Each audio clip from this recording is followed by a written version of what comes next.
The wedding dress hit the flames before the vows were even a day old. Clara Whitfield stood in front of the townsfolk of Cedar Hollow. Her hands blistered, her jaw set, and said the words that would shame her husband forever. "I did not come here to sit in a parlor and rot. I came here to work." Behind her, the abandoned blacksmith shed groaned open its doors for the first time in years. If you've ever been told your place was smaller than your dreams, stay with me to the end. Comment your city below so I can see how far Clara's story has traveled. The letter had promised a home. It had not promised a cage. Clara Whitfield read it 7 times on the stagecoach ride from Laramie. The paper gone soft at the folds from her thumb, pressing over the same lines again and again. A respectable rancher seeking a wife of good character, capable hands, and a willing heart. There is a fine house waiting, and a parlor with a window that catches the morning sun. A parlor with a window. She had pictured it so many times that by the time the coach rattled into Cedar Hollow, Wyoming territory, she almost believed she wanted it. She did not want it. Not really. But wanting things that weren't offered to her had never done Clara Whitfield a lick of good, so she had learned a long time ago to want what she was given instead. The coach stopped hard enough to throw her forward. She caught herself against the seat, her gloved palm slapping the worn leather, and for a moment she just breathed. Outside men's voices, a dog barking somewhere, the particular hush of a town deciding whether to stare. "Cedar Hollow, miss," the driver called down. "End of the line." She stepped out into July heat that hit her like a hand across the face, dry, bright, merciless. Dust rose around her boots, and there across the rutted street stood a man who could only be Caleb Hargrove, because no other man in this god-forsaken sunburned town would be standing there with a bouquet of wildflowers clutched in a fist too big for gentleness. He was tall, taller than the letters had let her imagine, sun-browned, dark-haired, with a jaw that looked like it had been carved rather than grown, and shoulders that filled out his one good shirt like he'd borrowed it from a smaller version of himself. He wore his hat low, but not so low she couldn't see his eyes, gray-wary, fixed on her like a man watching a storm cloud decide which direction to break. "Miss Whitfield." He said it like a question he already knew the answer to. "Mr. Hargrove." She dipped her chin. "I take it those flowers are for me." He looked down at his own fist like he'd forgotten what was in it. "Reckon they are." He held them out, stems crushed where his grip had been too tight. "Picked 'em myself.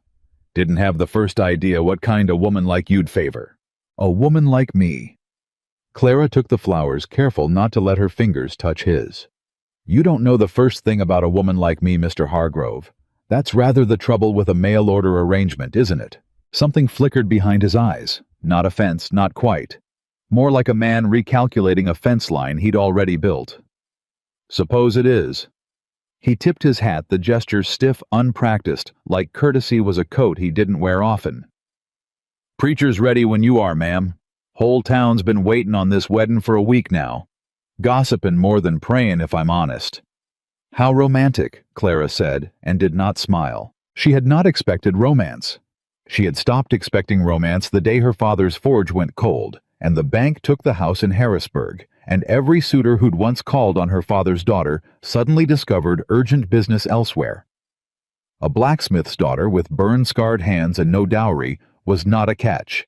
She was a cautionary tale. So when the advertisement came through the church, Circular Rancher, Wyoming Territory, seeks wife, Clara had answered it the way a drowning woman grabs a rope. Not because she loved the idea of Caleb Hargrove, because she needed a life that wasn't ending. They walked to the little clapboard church at the end of the street, and Clara felt the whole town's eyes on her like hands. Women on porches, fanning themselves, whispering behind gloved palms. Men leaned against posts, chewing something, watching her walk like she was livestock at auction. A cluster of children ran alongside for half a block, staring up at her traveling dress. Too fine for this town, too plain for the one she'd left, until their mothers snapped them back. "They always like this," Clara murmured. "Small town," Caleb said. "Ain't much happens. A weddin's better than a barn fire most days. I'll try to be more entertaining than a barn fire." That earned her something close to a smile. Small, gone quick. But there. The wedding took 11 minutes. Clara counted them because counting was easier than feeling. The preacher's voice droned through vows that felt borrowed from some other woman's life. Caleb's hand, when he took hers, was rough as bark and warm as a stove, and she noticed, despite herself, the calluses ridging his palm, the old white scar crossing two knuckles, the way his thumb pressed once gently against the back of her hand, like he was trying to say something his mouth wouldn't. "You may kiss the bride." He hesitated. Actually hesitated in front of the whole congregation, like a boy asked to recite something he hadn't studied. Then he leaned down and pressed the briefest, driest kiss to her cheek instead of her mouth. A ripple of laughter went through the pews. Someone in the back, a woman's voice sharp as a slap, said, "Well, ain't that the tenderest thing you ever saw?"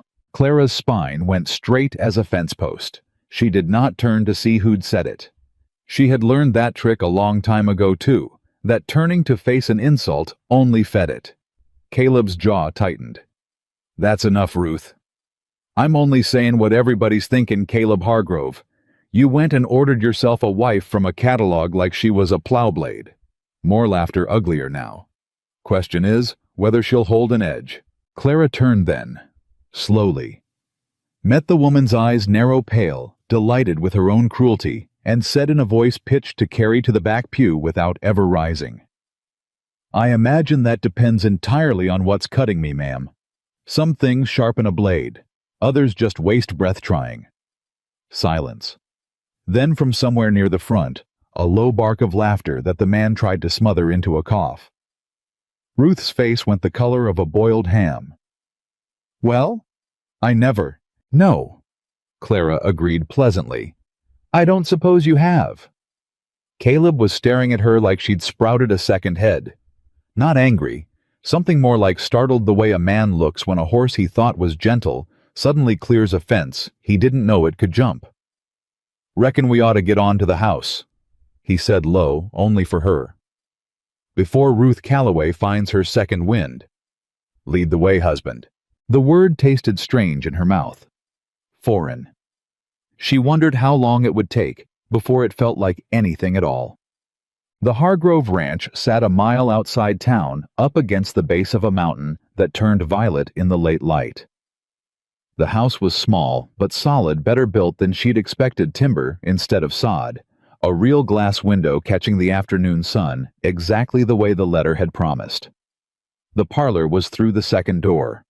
Clara stood in the frame of it, while Caleb hauled her trunk in behind her, and she looked at the room he'd built for a wife he'd never met.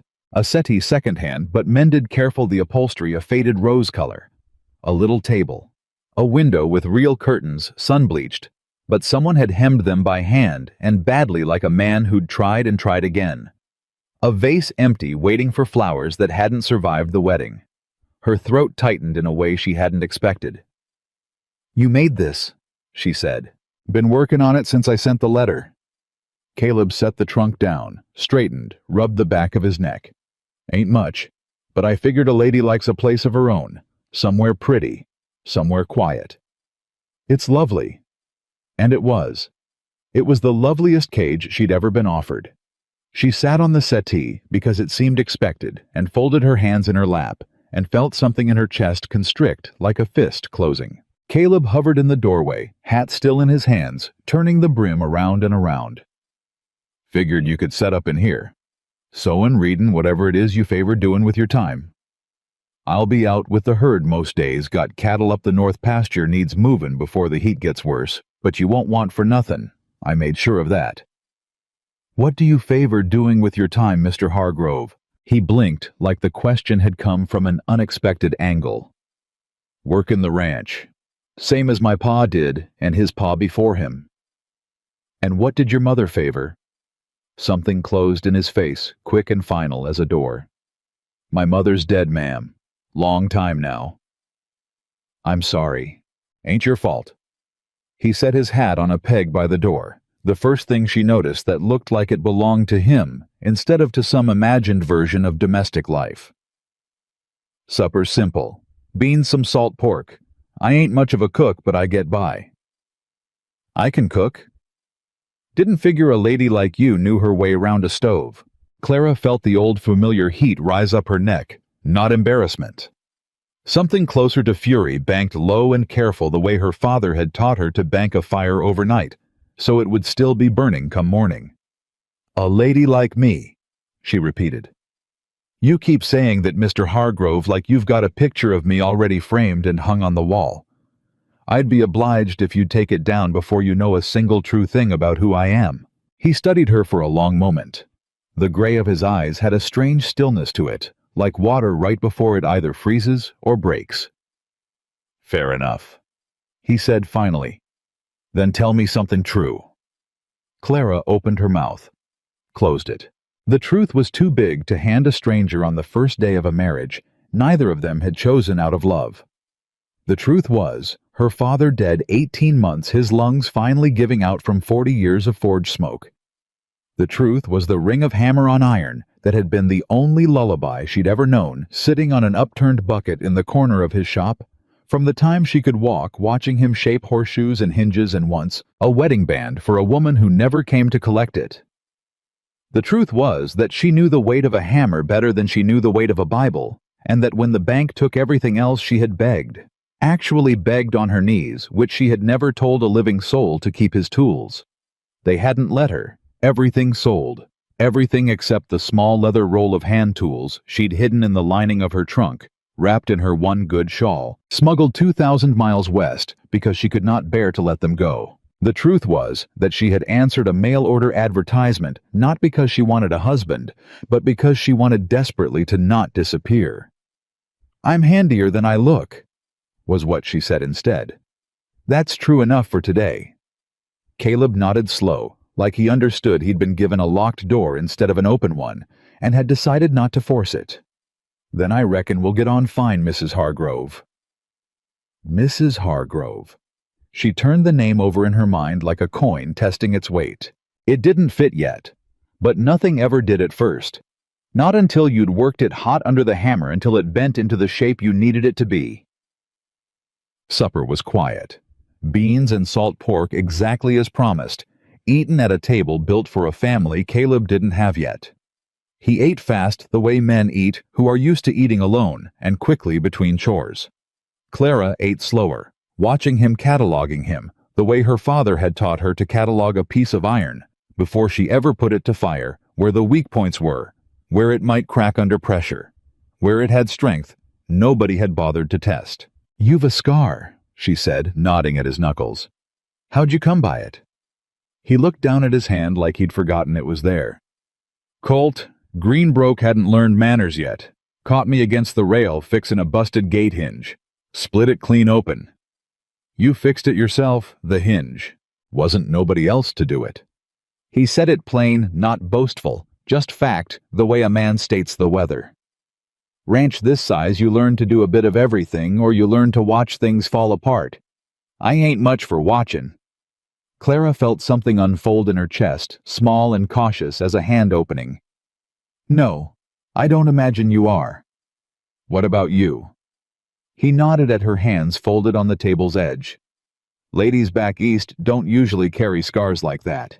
She startled and pulled her hands into her lap before she could stop herself. An old reflex, the reflex of a girl who'd learned that pretty hands opened doors that working hands slammed shut. "An accident," she said.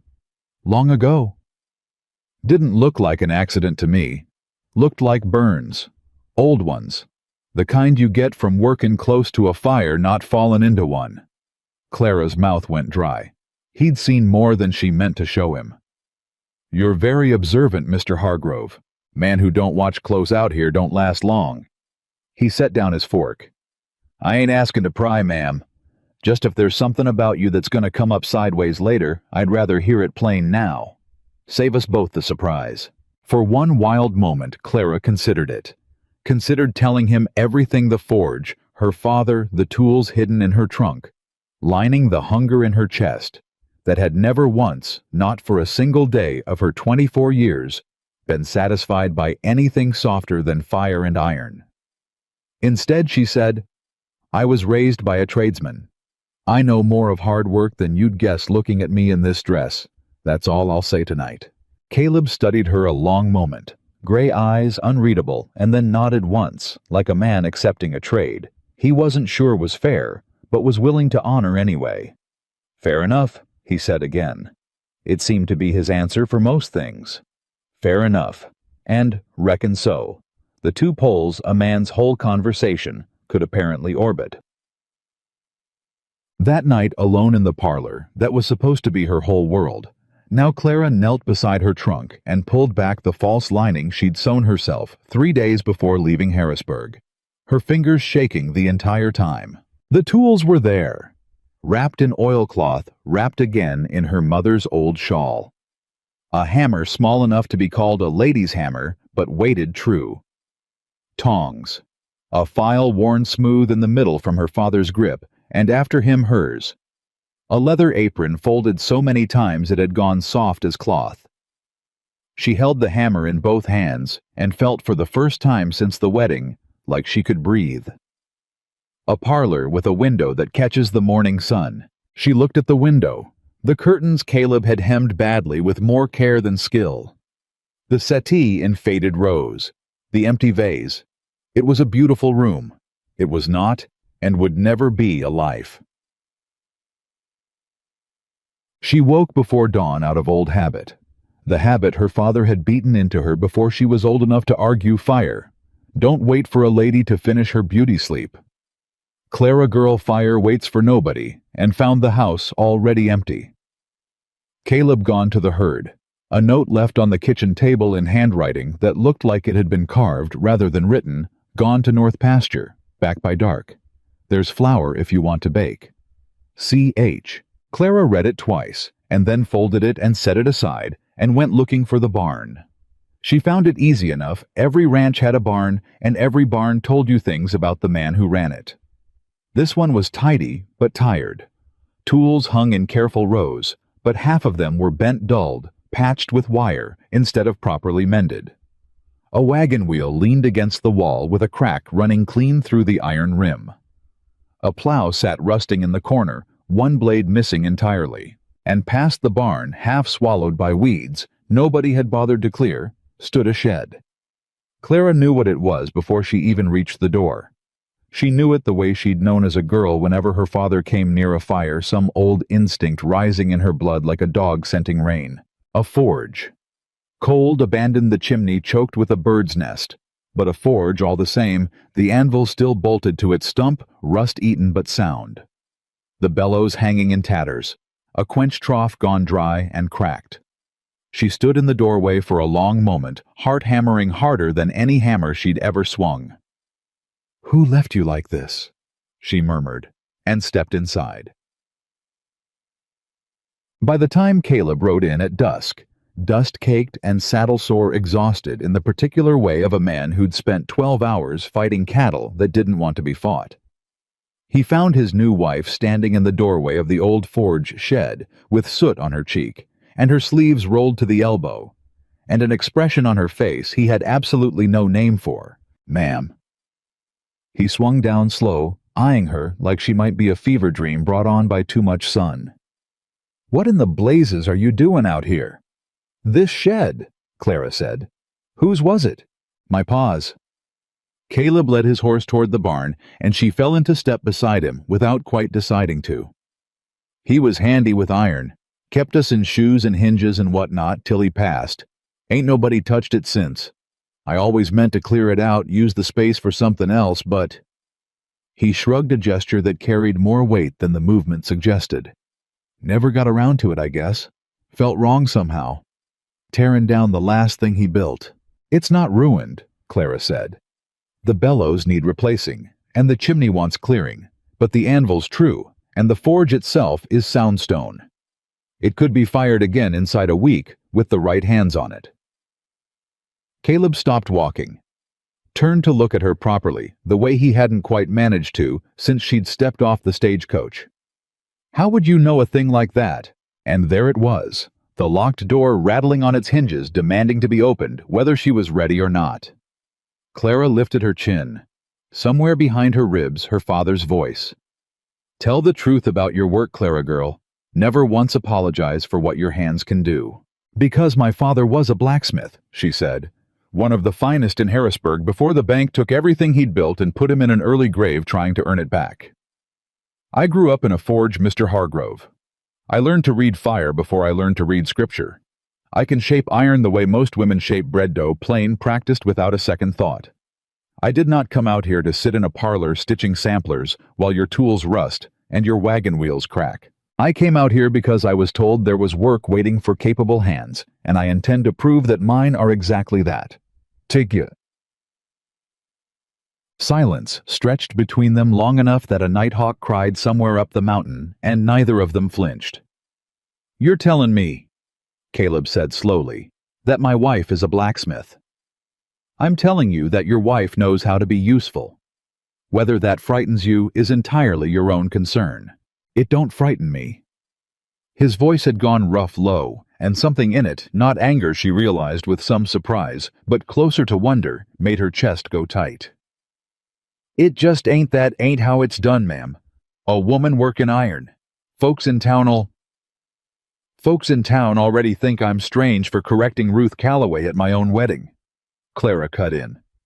I imagine they'll survive the shock of a woman with a hammer. It ain't about surviving the shock. It's about... He stopped, dragged a hand down his face, leaving a streak of trail dust across his jaw. Clara, folks out here, they already look sideways at a mail-order match. You start swinging a hammer in my daddy's forge, they ain't gonna see a skilled tradeswoman. They're gonna see a wife who's shamed her husband, and I got a herd to sell come fall contracts to sign. Men to do business with who won't think twice about taking their trade elsewhere if they think I can't. He caught himself. Can't what? Clara said very quietly. Can't control your own wife. Caleb didn't answer. He didn't need to. The answer was written plain across his face in the particular shame of a man caught wanting one thing and needing another. I see, Clara said. She turned and walked back toward the house, back straight footsteps, even not one hint on her face of the way her chest had cracked clean down the middle. Clara, supper's beans again, I expect, she called back, not turning. I hope that suits you, Mr. Hargrove. It seems to suit most things around here. She did not cry that night. She had promised herself somewhere on the long stagecoach ride west that she would not cry over a life she had chosen with open eyes, however narrow the choosing had been. Instead, she sat on the edge of the too-soft bed in the room Caleb had given her, separate from his own. A courtesy she hadn't expected and didn't know what to make of, and she took her father's hammer out of its oilcloth wrapping and held it in her lap like another woman might hold a rosary. A woman working iron ain't natural, she could hear the town already saying. She'd heard versions of it her whole life. Every time she'd stood at her father's shoulder learning the weight of a strike, every time a customer had looked at her burned hands and asked, disbelieving, your daddy lets you touch the fire every time the world had tried to tell her that her gift belonged to someone else. She thought of the forge, sitting cold and abandoned, not 200 yards from where she sat now, waiting. The way it had probably waited every day since Caleb's father died for someone with the sense to see what it still was underneath the rust and the birds' nests and the neglect. Not ruined, she'd told Caleb, just waiting for the right hands. She wondered, running her thumb along the hammer's worn handle, if the same might be true of her. Morning came hot and merciless, the way it seemed to every day in this country, and Clara rose before the sun again, not out of habit this time, but out of decision. She found flour as instructed. She found lard and salt and the makings of biscuits, and she made them with efficient, practiced hands, while the kitchen filled with the smell of something almost like home. When Caleb came in from the barn, hollow-eyed from a night that had clearly slept him no better than it had slept her, he stopped in the doorway and stared at the table like it might be a trick. You cooked. You said supper was simple because you weren't much of a cook. I never claimed the same limitation. She set a plate down without meeting his eyes. Eat. You've a long day ahead, I imagine. He sat slow, still, watching her like she might vanish or explode, he hadn't decided which. He ate 3 biscuits before he spoke again. I've been thinking, he said finally, on what you told me last night. Have you? Clara did not look up from the stove. I ain't saying I've got it figured, but I've been thinking on it. He turned his coffee cup a slow half circle on the table. My daddy used to say a tool that ain't being used is a tool that's dying slow. Whole forge is just sitting there rustin'. Wheels cracked and I got no coin spare to send to town for a proper wheelwright, not with the herd needin' every dollar I can scrape for the drive. Plow's missin' a blade and plantin' season's near on us. Clara turned then, finally, and looked at him. Are you saying what I think you're saying, Mr. Hargrove? I'm sayin'. He exhaled long and rough, like the words cost him something physical to say. I'm sayin' I got more broke iron on this ranch than I got money to fix it proper. And I'm sayin' if my wife claims she can fix it herself, I'd be a damn fool, pardon my language, to turn that down out of pride alone. But, Clara heard it coming before he said it. But it stays here, on the ranch, fixin' our own tools, our own wagon, our own plow. That's one thing. Folks knowin' about it, that's another matter entire, and I'd ask you keep it quiet a while longer. Till I figure how to explain it so it don't paint us both a fool in this town. It wasn't everything. It wasn't the forge roaring back to life with the whole valley bringing their broken tools to her door, the way some reckless, hungry part of her chest had already begun imagining in the dark hours of the night. But it was a door, cracked open just barely on hinges, that had been rusted shut a long, long time. I can work with that, Clara said, for now, for Caleb studied her, something shifting behind his gray eyes. Not quite trust yet, but the first careful step toward it. You really aim to light that forge again, Mr. Hargrove? Clara set down the pan she'd been holding, and for the first time since she'd stepped off that stagecoach, she let herself smile, small, sharp, entirely unapologetic. I intend to light that forge before this week is through, and by the time the harvest comes, there won't be a single broken thing left on this ranch that my hands haven't made whole again. He was quiet a long moment. Then low, almost to himself, Lord help this valley. The valley will be fine, Clara said, already moving toward the door, already feeling the old hunger rise in her chest like heat off a stoked fire. It's the men in it who ought to worry. She walked out into the bright, brutal Wyoming morning, past the barn toward the shed, where her father's kind of magic was waiting to be woken up after years of silence. And behind her, through the kitchen window, Caleb Hargrove watched his mail-order bride walk toward that forge, like a woman walking toward the only altar she'd ever truly wanted to kneel at, and felt something in his chest crack open that he did not yet have words for, and would not for a good while longer be brave enough to name. The forge did not light easy the first night.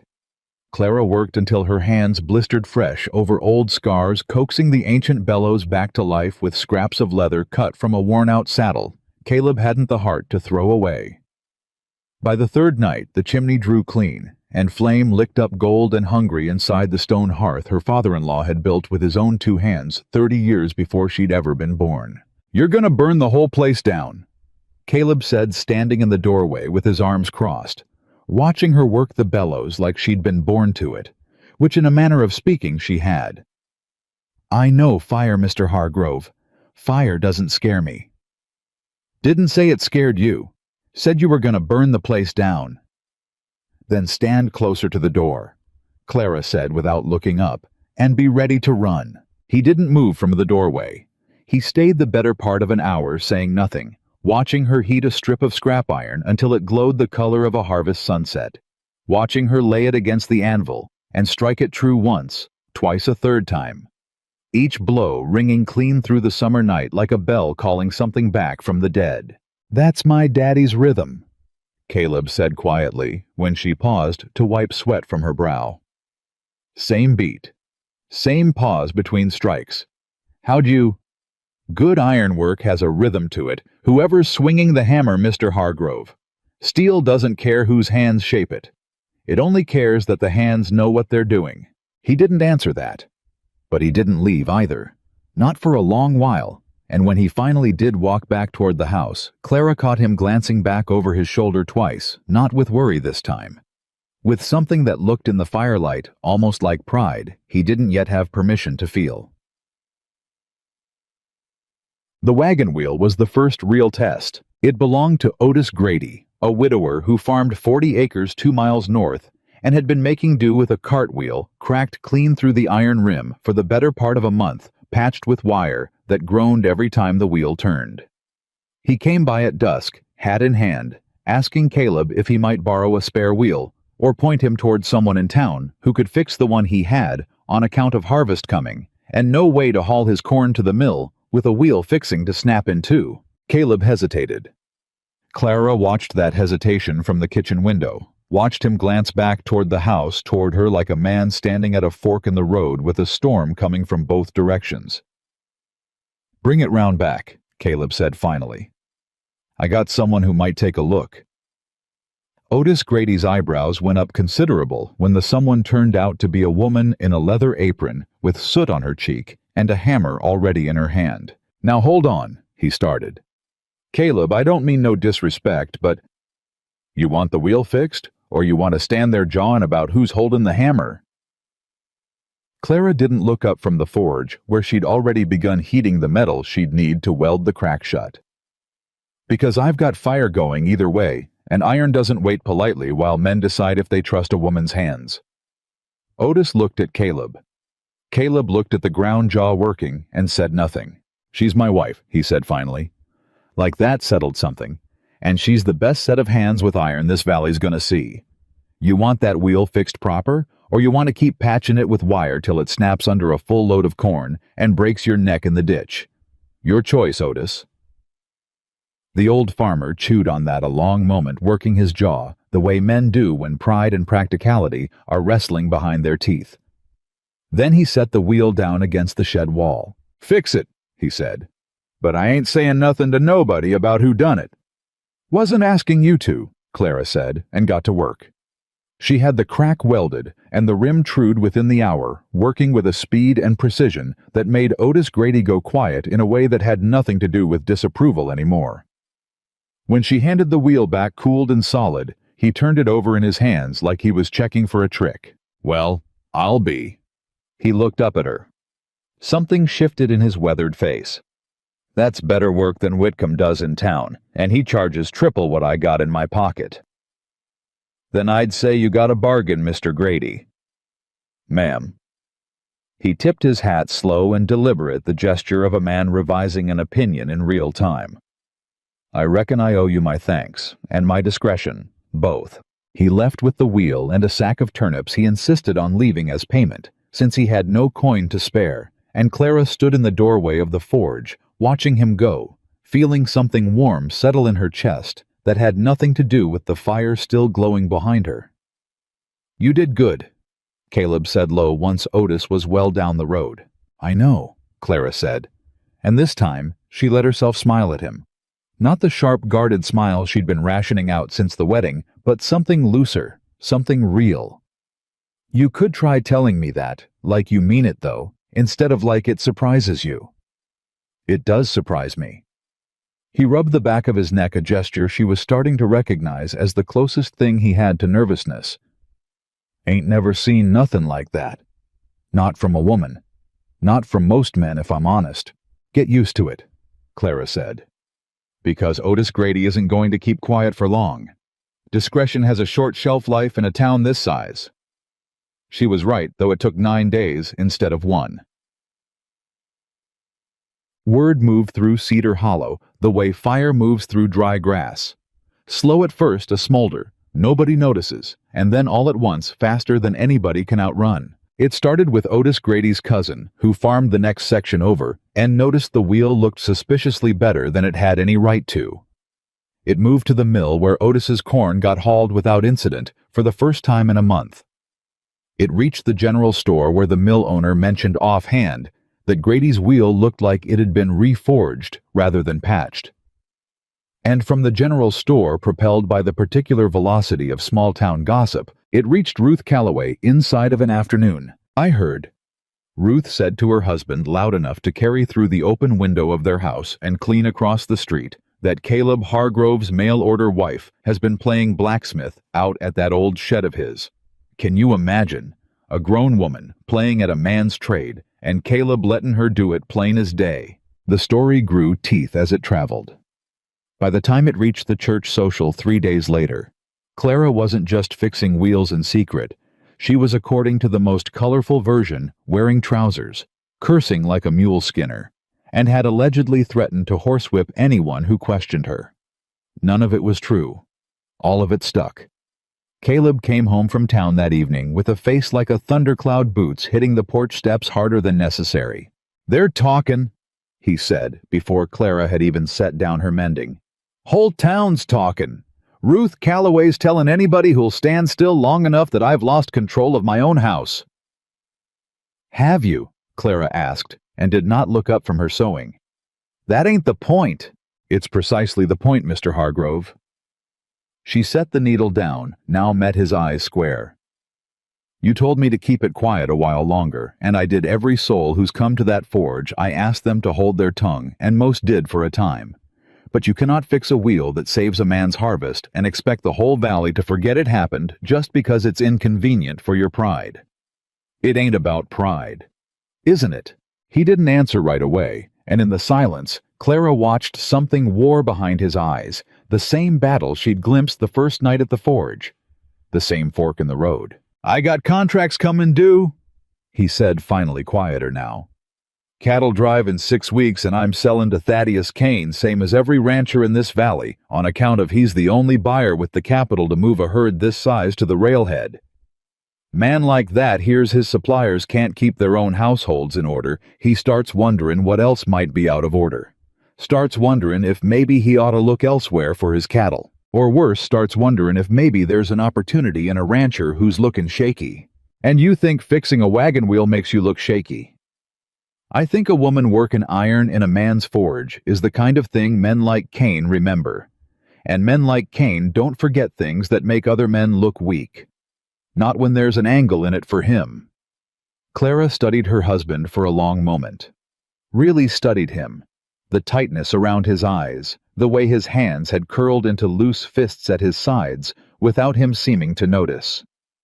"Tell me about this Thaddeus Kane," she said. "Tapui." Thaddeus Kane owned more of Cedar Hollow than any single deed could account for.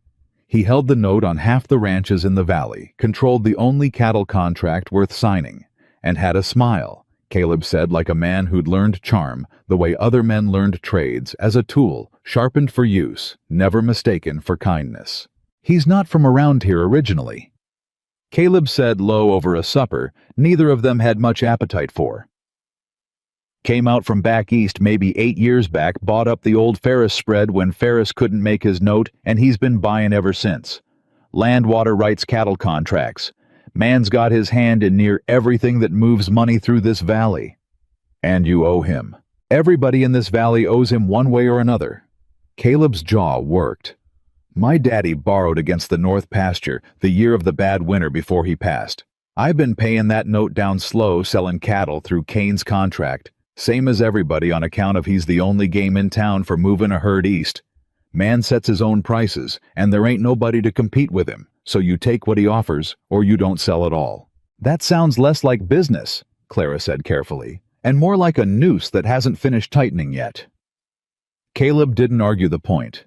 That more than anything he might have said told her how close to the truth she'd landed. "I ain't saying Kane's gonna ruin us over a wagon wheel," he said. "I'm saying a man like that collects reasons to squeeze harder, same way another man collects debts. And I don't aim to hand him one, not when the herd sale's the difference between keeping this ranch and losing it, same as my daddy near lost it." Clara sat with that a long moment, turning it over the way she'd turn a piece of iron before deciding how to shape it. "Then we'll be careful," she said finally. "Not silent, careful. There's a difference, Mr. Hargrove, and I intend for you to learn it." The difference, as it turned out, arrived on their doorstep 4 mornings later in the shape of a young woman named Sarah Pruitt, 16 years old, breathless from running the better part of 2 miles, her mother's sewing scissors clutched in one fist and terror plain across her face. "Please," she gasped, before Clara had even gotten the door fully open. "Please, ma'am, I heard everyone says you can fix things. Iron things, and my mama's plow blade broke clean through this morning, and Papa's laid up with his back, and we got no way to finish planting before the rain comes, and the Hendersons are already saying they'll buy our section if we can't make the season. Breathe, Clara said, taking the girl by the shoulders, steadying her. Start from the beginning. Slowly. The story came out in pieces, but the shape of it was plain enough. The Pruitt family barely holding on to 40 acres of leased land. One bad season away from losing everything to a buyer who was. Sarah said, with a child's plain honesty already circling like a vulture that smelled weakness. The plow blade, their only plow blade, no money for a replacement, had snapped that morning against a buried rock, and without it, there was no finishing the planting, and without the planting, there was no harvest, and without the harvest, there was no keeping the land. Bring it, Clara said. Now, before your father gets any ideas about trying to plow with a broken blade and putting his back out worse. Sarah Pruitt's face crumpled with relief, so raw it made Clara's throat tighten. You'll really fix it? I'll fix it, Clara said. Go. Run home and bring me that blade, and I'll have it ready before your mother's finished worrying a hole through her apron. The girl ran. Clara turned to find Caleb standing in the doorway behind her, having heard the whole exchange, his expression unreadable. That's the Pruitt girl, he said. Family's barely hanging on as it is. Land's leased from Kane, matter of fact, same as half the small farms out this way. He's been buying up leases quiet-like past couple years. Man loses his lease, loses everything. Then I suppose it's fortunate, Clara said, already moving toward the forge, already feeling the old fire rising in her chest, that his lease isn't going to be lost over a broken plow blade.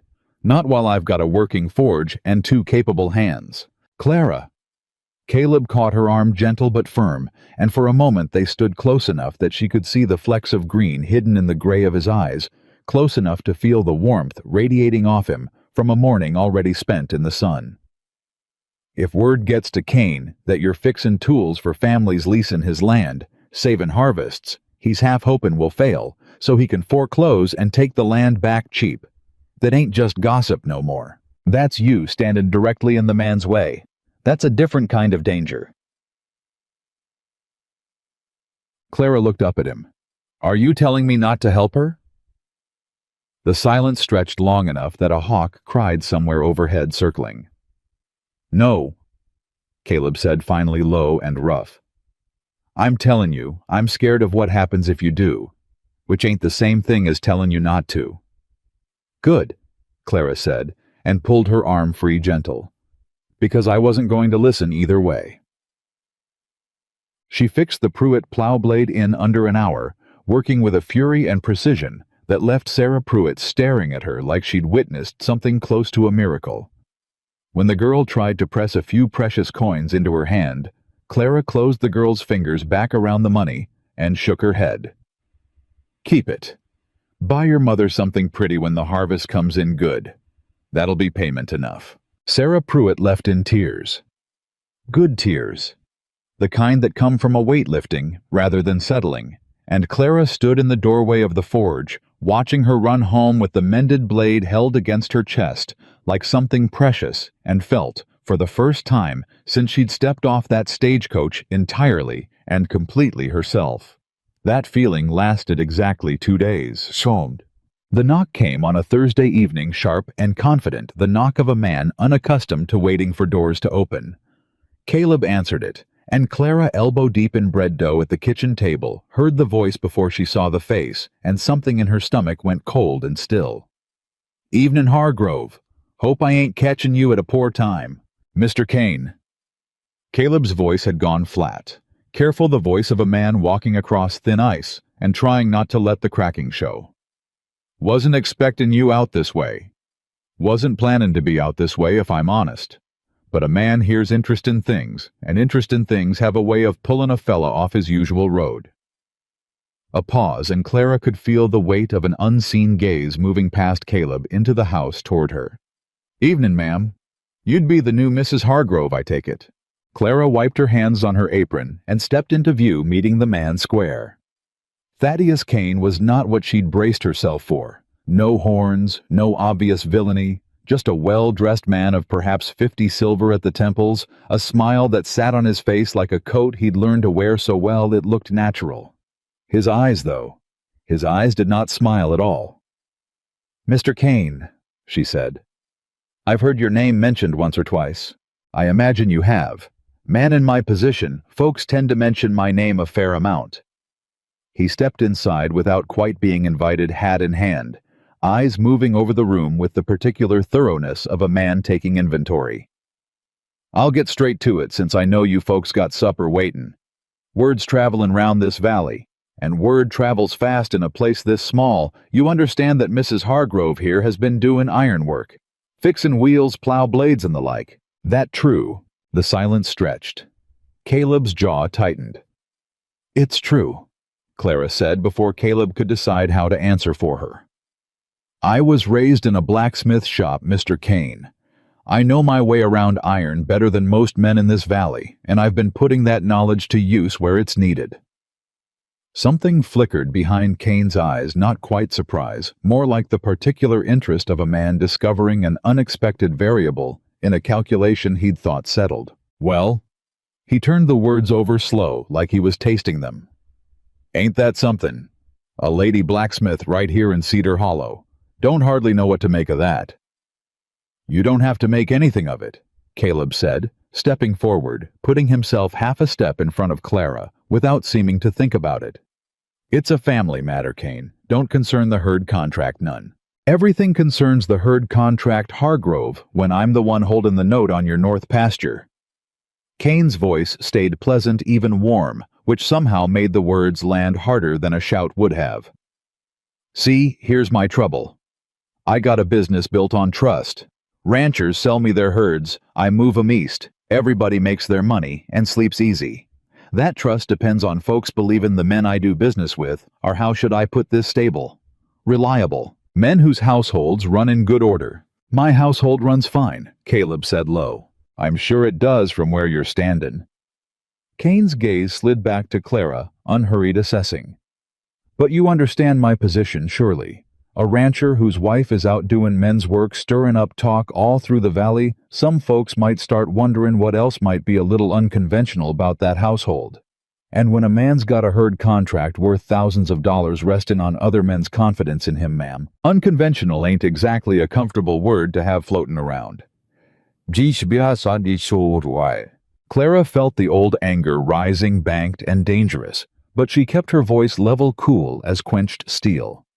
"Are you threatening my husband's contract, Mr. Kane, because I mended a wagon wheel? Threatenin'?" Kane's smile widened, and there was something genuinely, chillingly amused in it now. "Ma'am, I never threaten. I simply observe. And I observe that a valley full of folks talking about the Hargrove household tends to make other folks, buyers, lenders, men whose opinions carry weight, start asking questions I'd rather not have to answer on your behalf." "Then let them ask," Clara said. "I've never once been ashamed of my hands, Mr. Kane, and I don't intend to start now on account of gossip. You seem awfully invested in stirring yourself." The room went very quiet. Caleb's hand found the small of her back. Not quite a warning, more like a man bracing against something he could feel coming. Kane looked at her for a long moment, and something in his expression shifted the pleasant mask, sliding just slightly to reveal something colder underneath. "You've got spirit, Mrs. Hargrove. I'll give you that." He settled his hat back on his head, unhurried, a man in no rush because he already believed he held every card worth holding. "I do hope for your husband's sake that spirit don't cost him more than he can afford to pay. Herd contracts due for renewal come the autumn drive. I'd hate for anything unconventional to complicate the terms." He tipped his hat mockingly courteous. "Evenin', folks. Do enjoy your supper." He left as unhurried as he'd arrived, and neither Clara nor Caleb moved until the sound of his horse had faded entirely down the road. "That," Caleb said finally, voice tight as wire, "is exactly what I was afraid of." They argued that night, the first real argument of their short, strange marriage, conducted in low, furious tones, so as not to carry beyond the walls. "He's testing you," Clara said. "Men like that don't make threats outright. They plant doubt and wait to see if it grows roots. If you pull that forge door shut tomorrow, out of fear, you've handed him exactly the leverage he came looking for. And if I don't, and he decides to make good on something worse than doubt?" Caleb paced the length of the kitchen boots hard against the floorboards. "You don't know that man, Clara. I've watched him squeeze 3 ranchers off their land in the years since he came out here. Always legal, always polite, always with some contract clause. Nobody read close enough till it was too late. He don't need to threaten outright. He just needs an excuse, and he'll manufacture the rest." "So, your solution is to make me small," Clara said, quiet and sharp. "To hide what I am, because a man with a silver tongue and a ledger book might disapprove." "My solution," Caleb said, stopping, turning to face her full on, "is to keep this ranch, the only thing my daddy left me besides debt, out of that man's hands. That's my solution, Clara. I ain't asking you to be small. I'm asking you to understand what's at stake if Cain decides we're a problem worth solving." Clara looked at him a long moment, and some of the fight went out of her, not surrender, but a kind of weary understanding. "I do understand," she said finally. "I understand better than you know, Mr. Hargrove, what it costs a family to lose everything to men who hold the paper. I watched it happen to my own father. I watched a bank take a forge he'd built with 40 years of his own sweat, because some clerk decided the numbers on a page mattered more than the work of a man's hands."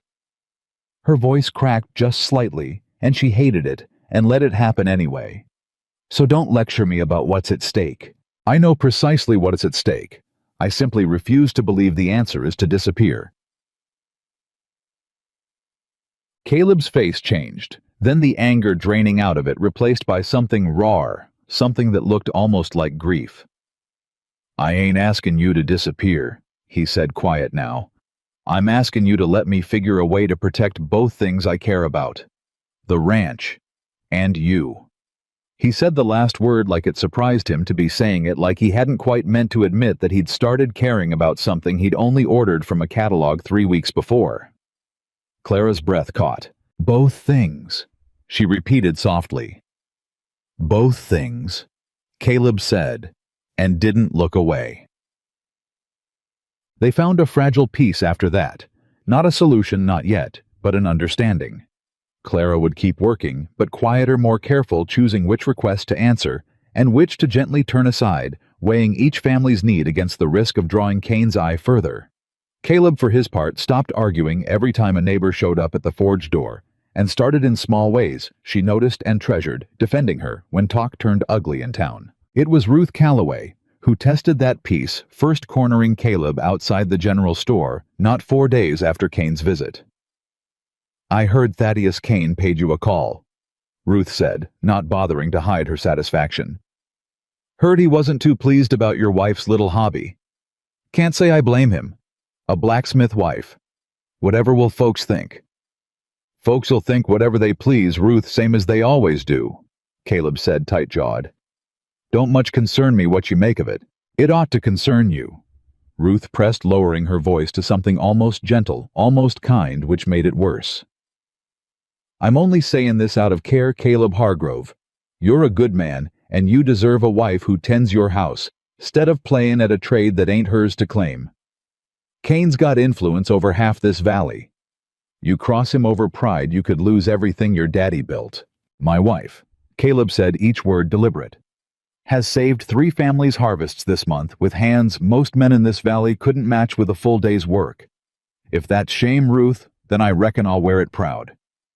He walked away before she could answer, and word of that exchange reached Clara before supper, carried by a farmhand who'd overheard and couldn't resist repeating it, and something in Clara's chest loosened for the first time in days.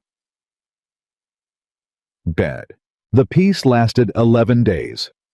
It broke on a Tuesday morning when Elias Whitcomb, the town's official blacksmith, a heavy-set man with a florid face and a business that had been steadily losing custom to whispers of better, cheaper work, happening somewhere out past the Hargrove spread, marched into the general store loud enough for half the street to hear. "I know where my custom's been walking off to," he announced to anyone within earshot.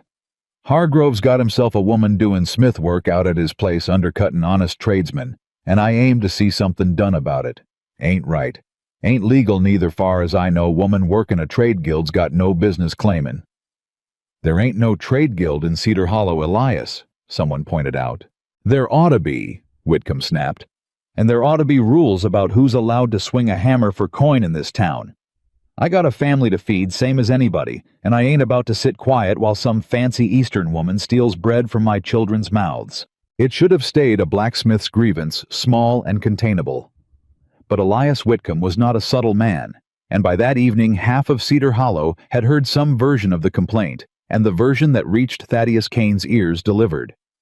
Clara would later learn by Ruth Calloway herself, eager to be useful to a man of Kane's standing, was considerably sharper than the truth. Kane arrived at the Hargrove Ranch the following afternoon, and this time he did not bother with pleasantries. "Seems your wife stirred up more trouble than a broke wagon wheel ought to account for," he said, not bothering to dismount. "Whitcomb's threatening to take his complaint to the territorial circuit judge when he comes through next month, claims your wife's operating an unlicensed trade undermining an established business. Might not amount to much legally. Might amount to a great deal of embarrassment publicly, at exactly the time I'm deciding whether to renew your herd contract for another season." That's Whitcomb's grudge, not mine, Caleb said. "And it's got nothing to do with the cattle. Everything's got something to do with everything Hargrove, when reputation's the currency a man trades in." Kane's gaze slid unhurried toward the shed, toward the thin curl of smoke rising from the chimney where Clara was at that moment working iron for a family 2 sections over. "I'll be frank with you, since frankness seems to be the fashion in your household these days. I've been considering expanding my interests in this valley, buying up a few more leases, a few more notes, consolidating things a bit. Makes for smoother business, fewer variables to manage. Your North Pasture note happens to be one of the notes I'd be interested in acquiring outright should the opportunity present itself. A man in financial difficulty facing public embarrassment and a threatened contract might find that opportunity considerably more attractive than he would otherwise." The words landed like a blow. Clara, who had come to the shed door at the sound of hooves and was standing close enough now to hear every word, felt her stomach drop clean through the floor. "You're saying you want my land," Caleb said, voice gone very quiet, very dangerous. "I'm saying I want smooth business, Hargrove. What that looks like is entirely up to you." Kane finally turned his horse unhurried as always. "You've got till the circuit judge comes through. I'd think hard on how you want this valley to see you when he does a rancher in good standing, or a man who couldn't keep his own house and his own wife in order." His eyes flicked once more toward Clara, cold and assessing. "Good day, Mrs. Hargrove. Do give some thought to what your hobbies costin' your husband." Ronnie. He rode off, and this time neither of them spoke for a long, long while. "He wants the land," Clara said finally into the silence. "This was never about propriety, Caleb. This is about him wanting your North Pasture and using me as the crack to pry it open." "I know it." Caleb's voice was rough raw. "I've been paying that note down slow as I can manage, but if he calls it early, or if Whitcomb's complaint gives him legal cover to squeeze the terms..." He broke off, dragged both hands down his face. "I could lose this ranch, Clara. Same as my daddy near lost it. Same as the Pruitts. Same as half this valley's already losing it piece by piece to a man who never once has to swing a hammer or plow a field himself." Clara stood very still, feeling the weight of it settle over her. The truth she'd suspected since Sarah Pruitt had come running with her mother's broken plow blade now confirmed in Kane's own mouth. This was not one greedy man circling one struggling ranch. This was a pattern, a system. Land and leases and notes quietly consolidated family by family, while Cedar Hollow told itself stories about scandalous wives and unlicensed trades to keep from looking too closely at the man actually stealing their futures out from under them. "Then we don't give him the crack," she said low and fierce. "We don't shrink. We don't hide. We give this valley something to see that isn't scandal, Caleb. We give them proof." "Proof of what? That good work speaks louder than gossip," Clara said, and felt something hardening inside her chest, something taking the shape of a plan, the way hot iron takes the shape of a mold. "Elias Whitcomb wants to accuse me before the circuit judge of undermining honest trade. Let him, let every family whose harvest I've saved, stand up and say different. Let Cain see exactly how much this valley depends on the work he's trying to shame out of existence. Caleb looked at her, something fierce and frightened and hopeful, all warring across his face at once. That's a hell of a risk, Clara. So is doing nothing, she said. So is watching you lose everything your father built because we were too afraid to let the truth stand in daylight. He was quiet a long moment, the wind picking up around them, carrying the smell of dust and distant rain. All right, he said finally, and reached for her hand, the first time he'd done so since the wedding, without ceremony or courtesy prompting. It just the simple human need to hold on to something steady in a storm that was only beginning to gather. All right, Clara, we don't hide. Behind them, unnoticed in the gathering dusk, a rider sat watching from the ridge above the ranch. Not Cain himself, but one of his men sent to watch and report, and what he carried back to town that night would set in motion something neither Clara nor Caleb yet had any way of seeing coming. The rider Cain had sent to watch the ranch reported back before sunrise, and by the time the sun cleared the ridge, Thaddeus Cain already knew more about the Hargrove household's plans than Caleb had told a single soul in town. That knowledge became a weapon within the week. Elias Whitcomb filed his formal complaint on a Monday, standing before the town notary with a piece of paper he could barely read, himself dictated to him, though nobody in Cedar Hollow would learn this for some time yet, by a lawyer on Thaddeus Cain's payroll. The complaint accused Clara Hargrove of practicing an unlicensed trade of undermining established commerce, and in language that made Clara's hands curl into fists when she finally heard it read aloud, of endangering the moral order of the community. Moral order, Clara repeated, standing in the doorway of the general store where the notice had been posted for all to read. As though iron has a conscience, and mine has offended it. It ain't about the iron, said Hannah Voss, the storekeeper's wife, who'd slipped Clara the news before the whole town descended on the posting. It's about making you small enough that nobody minds when Cain finishes what he's startin'. Whitcomb's just the knife.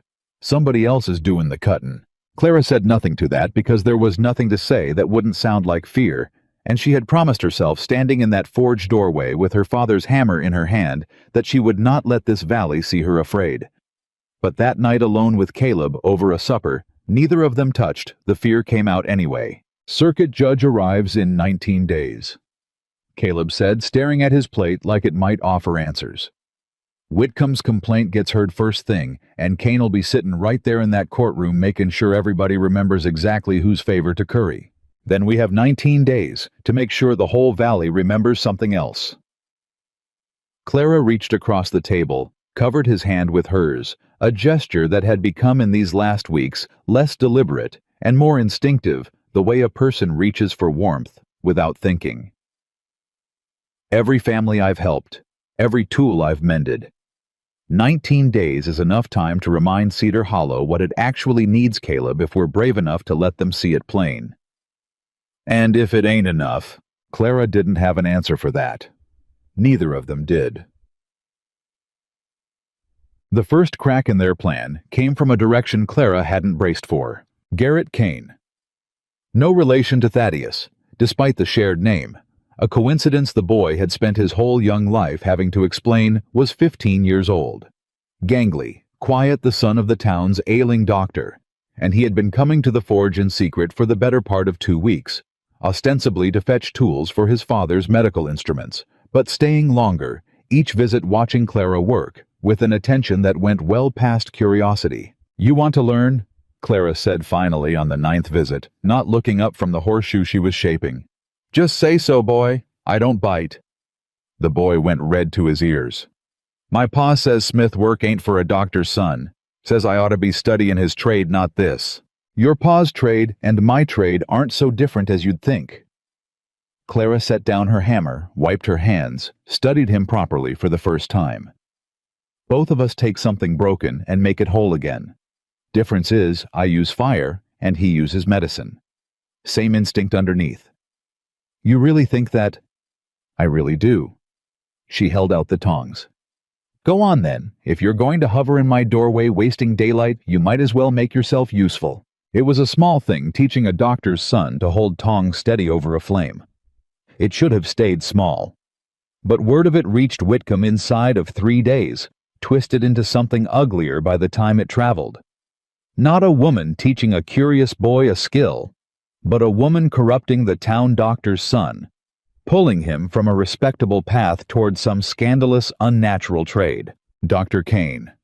The boy's father, a thin, exhausted man who spent more hours tending the valley's sick than he spent sleeping, arrived at the ranch in a fury Clara hadn't expected from a man she'd only ever seen gentle. "My son is not your apprentice," he said, standing rigid in the yard, refusing Caleb's offer of a seat, refusing everything except the argument he'd clearly rehearsed the whole ride out. "I've spent 15 years grooming that boy toward medicine, toward something that'll lift him past this valley, and you've got him swinging a hammer like some blacksmith's helper.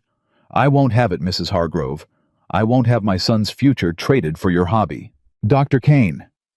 Clara kept her voice level, though something in her chest ached at the accusation. "Your son came to me. I never once sought him out. And I'd remind you that a boy who spends his afternoons learning patience, precision, and the discipline of working with his hands isn't wasting his future. He's building the kind of character that'll serve him well no matter which trade he chooses." "That's not your decision to make." "No," Clara agreed.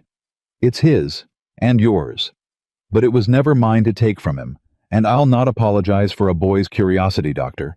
If you want him to stop coming, tell him so yourself. I won't turn him away, but I won't chase him either." The doctor left unsatisfied, and that night Garrett Kane did not come to the forge, and Clara felt the absence like a small, unexpected grief.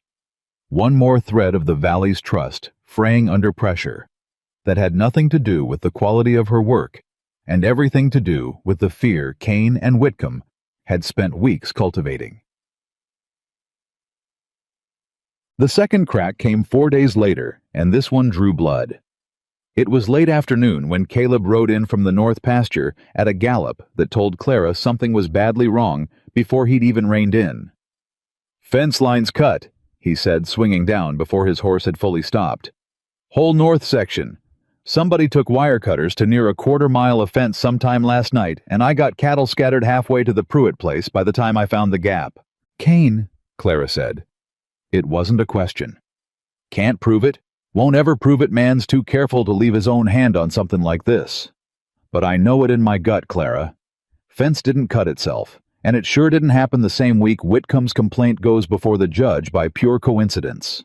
They spent the next 2 days rounding scattered cattle, Clara working alongside him, despite his protests, riding fence line in the brutal summer heat, her hands blistering anew against reins instead of hammer.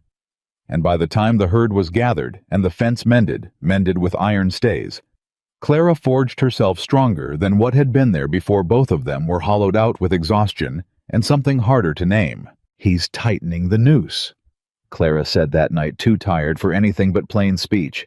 The complaint, the doctor, now the fence.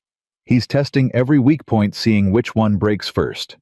"And when the judge hears Whitcomb's complaint," Caleb said grimly, "he'll have a fresh story to tell too.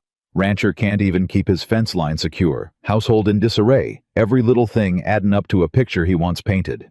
Clara sat with that a long moment, the fire in the hearth burning low, and felt something shift inside her. Not fear anymore exactly, but a colder, harder resolve. "Then we stop playing defense," she said. "We've spent 3 weeks reacting to whatever Kane throws at us. It's time we made him react to something instead." "What do you have in mind?" "The circuit judge isn't the only person whose opinion matters in this valley," Clara said slowly, the plan taking shape even as she spoke it aloud. "Every family I've helped has a voice. Every farmer whose harvest I saved. Every widow whose gate hinge I mended for nothing but gratitude. They've all got a story to tell if someone asks them to tell it. We stop hiding the work, Caleb. We stop asking people to keep quiet. We let the whole valley see plain as day exactly what Kane's trying to bury." Shamikite. They began the following morning, and it was Caleb, surprisingly, who took the lead, riding from farm to farm, not to ask for silence anymore, but to ask for testimony for neighbors willing to stand up when the circuit judge arrived and say plainly what Clara's hands had done for them. Some refused, too frightened of Cain's reach to risk his displeasure. But more agreed than either of them had dared hope, Otis Grady first, and Loudest still furious on Clara's behalf for the insult of Whitcomb's complaint. The Pruitt family, whose harvest now stood tall and gold in fields that would have gone fallow without a mended plow blade. A dozen others' families whose broken tools and scattered fortunes Clara had quietly set right over the preceding weeks. "You've built something out here," Caleb said one evening, watching Clara bank the forge fire for the night, soot-streaked and weary, but lit from within with something that hadn't been there the day she stepped off that stagecoach. "Something this valley didn't know it was missing till you showed up and started fixing it." "I didn't build it alone," Clara said. "You let the door stay open, Caleb.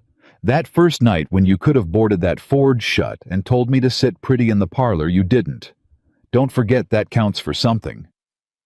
He was quiet a moment, watching her in the dying firelight. "There's things I'm starting to feel, Clara, that I didn't order from any catalog. Didn't ask for. Didn't know how to want till you were standing in my kitchen telling Ruth Calloway off at our own wedding." Clara's breath caught. The forge ticked and settled around them, the only sound in the gathering dark. "Caleb, I ain't asking you to say anything back," he said quickly, almost embarrassed by his own honesty. "Just figured you ought to know. Whatever happens with Cain, whatever the judge decides, I ain't sorry I married you. Not for 1 hour of it, even the hard ones." She crossed the small distance between them before she'd fully decided to, and pressed her palm flat against his chest, feeling his heart hammering beneath her hand, fast, unguarded, honest in a way his words so rarely managed to be. "Neither am I," she said softly. "Not for 1 hour." He kissed her. Then not the dry, dutiful peck he'd given her at the altar, but something real. Something that tasted of wood smoke and worry, and the particular relief of two people finally admitting what had been growing between them in the spaces of shared work and shared danger. It didn't last long. The world outside the forge was still burning with threat, and both of them knew it. But for one suspended moment, none of that mattered. Then a horse's hooves sounded on the road fast and urgent, and the moment shattered. It was Sarah Pruitt, again breathless this time, not with fear for her own family, but with news that turned Clara's blood to ice. "They arrested him," she gasped, half falling off her borrowed horse. "Mr. Grady Otis, the sheriff, came and arrested him not an hour past, saying he stole cattle off the Cain spread, saying there's witnesses and everything. And Mrs. Grady's beside herself, and everybody in town saying it proves what Whitcomb's been saying all along, that things have gone wild and lawless out this way since—" She stopped herself, but the unfinished sentence hung in the air regardless. "Since Clara came." "That's a lie," Caleb said flatly. "Otis Grady ain't stole a single head of cattle in his whole life. Man's honest to a fault." "Don't matter if it's a lie," Sarah said, tears streaking through the dust on her face. "Sheriff's got a witness swearing he saw Otis driving Cain cattle off in the night, and the judge arrives in 8 days, and now there's talk of a trial happening, same time as Whitcomb's complaint, and everybody's saying the whole valley's gone crooked since the blacksmith's daughter came to town." Clara felt the ground shift beneath her, the careful plan they'd spent a week building, suddenly buried under an avalanche neither of them had seen coming. "This is Cain," she said, low and furious. "This is exactly what we feared. He's not testing weak points anymore, Caleb. He's manufacturing them. I know it." Caleb's hands had curled into fists. "But knowing it and proving it are two different animals, and Otis is sitting in a jail cell right now while Cain's witness tells his story to anybody who'll listen." "Then we find out who this witness is," Clara said, "and we find out exactly what Cain promised him to lie." The witness turned out to be a drifter named Cyrus Dell, a man with no ties to the valley, no reputation to protect. And Clara suspected the moment she laid eyes on him, lounging outside the jailhouse with new boots and a new hat that didn't match the rest of his threadbare clothes, no shortage of freshly acquired money. "Somebody paid for those boots," Clara murmured to Caleb, watching from across the street. "A drifter doesn't come into new boots by accident, not in a town where half the honest families can barely afford flour." "Can't prove that neither," Caleb said grimly. "No, but I know someone who might be able to loosen his tongue where a sheriff's questions couldn't." That someone was Hannah Voss, the storekeeper's wife, whose gossip network ran deeper and wider than Ruth Calloway's ever had, precisely because Hannah traded in kindness rather than cruelty, and people trusted her with things they'd never trust, to a woman who wielded rumor like a blade. It took 2 days of careful, patient inquiry.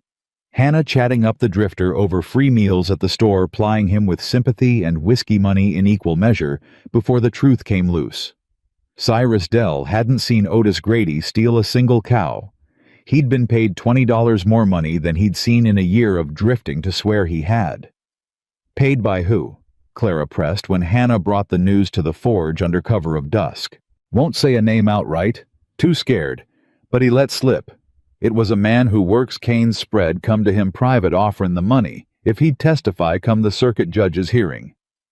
Hannah's face was grim. Won't sign nothing, won't say it to the sheriff. Too afraid of what happens if Kane finds out he talked. Then we need something more than a scared drifter's whisper, Caleb said. We need proof the sheriff can act on, or Otis sits in that cell till the judge arrives and decides his fate based on a paid lie. Clara thought hard, the gears of her mind turning the way they turned over a difficult piece of ironwork, looking for the weak point. The place where enough pressure applied correctly would make the whole structure give. The cattle, she said slowly. If Otis never stole them, then wherever Kane's missing cattle actually went, there'll be a trail. Brands don't lie even when men do. If we can find where those cattle really ended up. That's Kane's land, Caleb said. You're talking about searching a powerful man's property on nothing but a hunch. I'm talking about finding the truth, Clara said, before an innocent man loses his freedom to protect a guilty one's ambition. They didn't search Kane's land. That would have been reckless, illegal, exactly the kind of misstep Kane would exploit without mercy. Instead, they found something better. Garrett Kane, the doctor's son, still smarting from his father's forbidding him. The forge still watching from the edges of a town he'd never quite fit into, came to Caleb 3 nights later with information that changed everything. I ain't supposed to be here, the boy said, breathless, having slipped out past his sleeping father.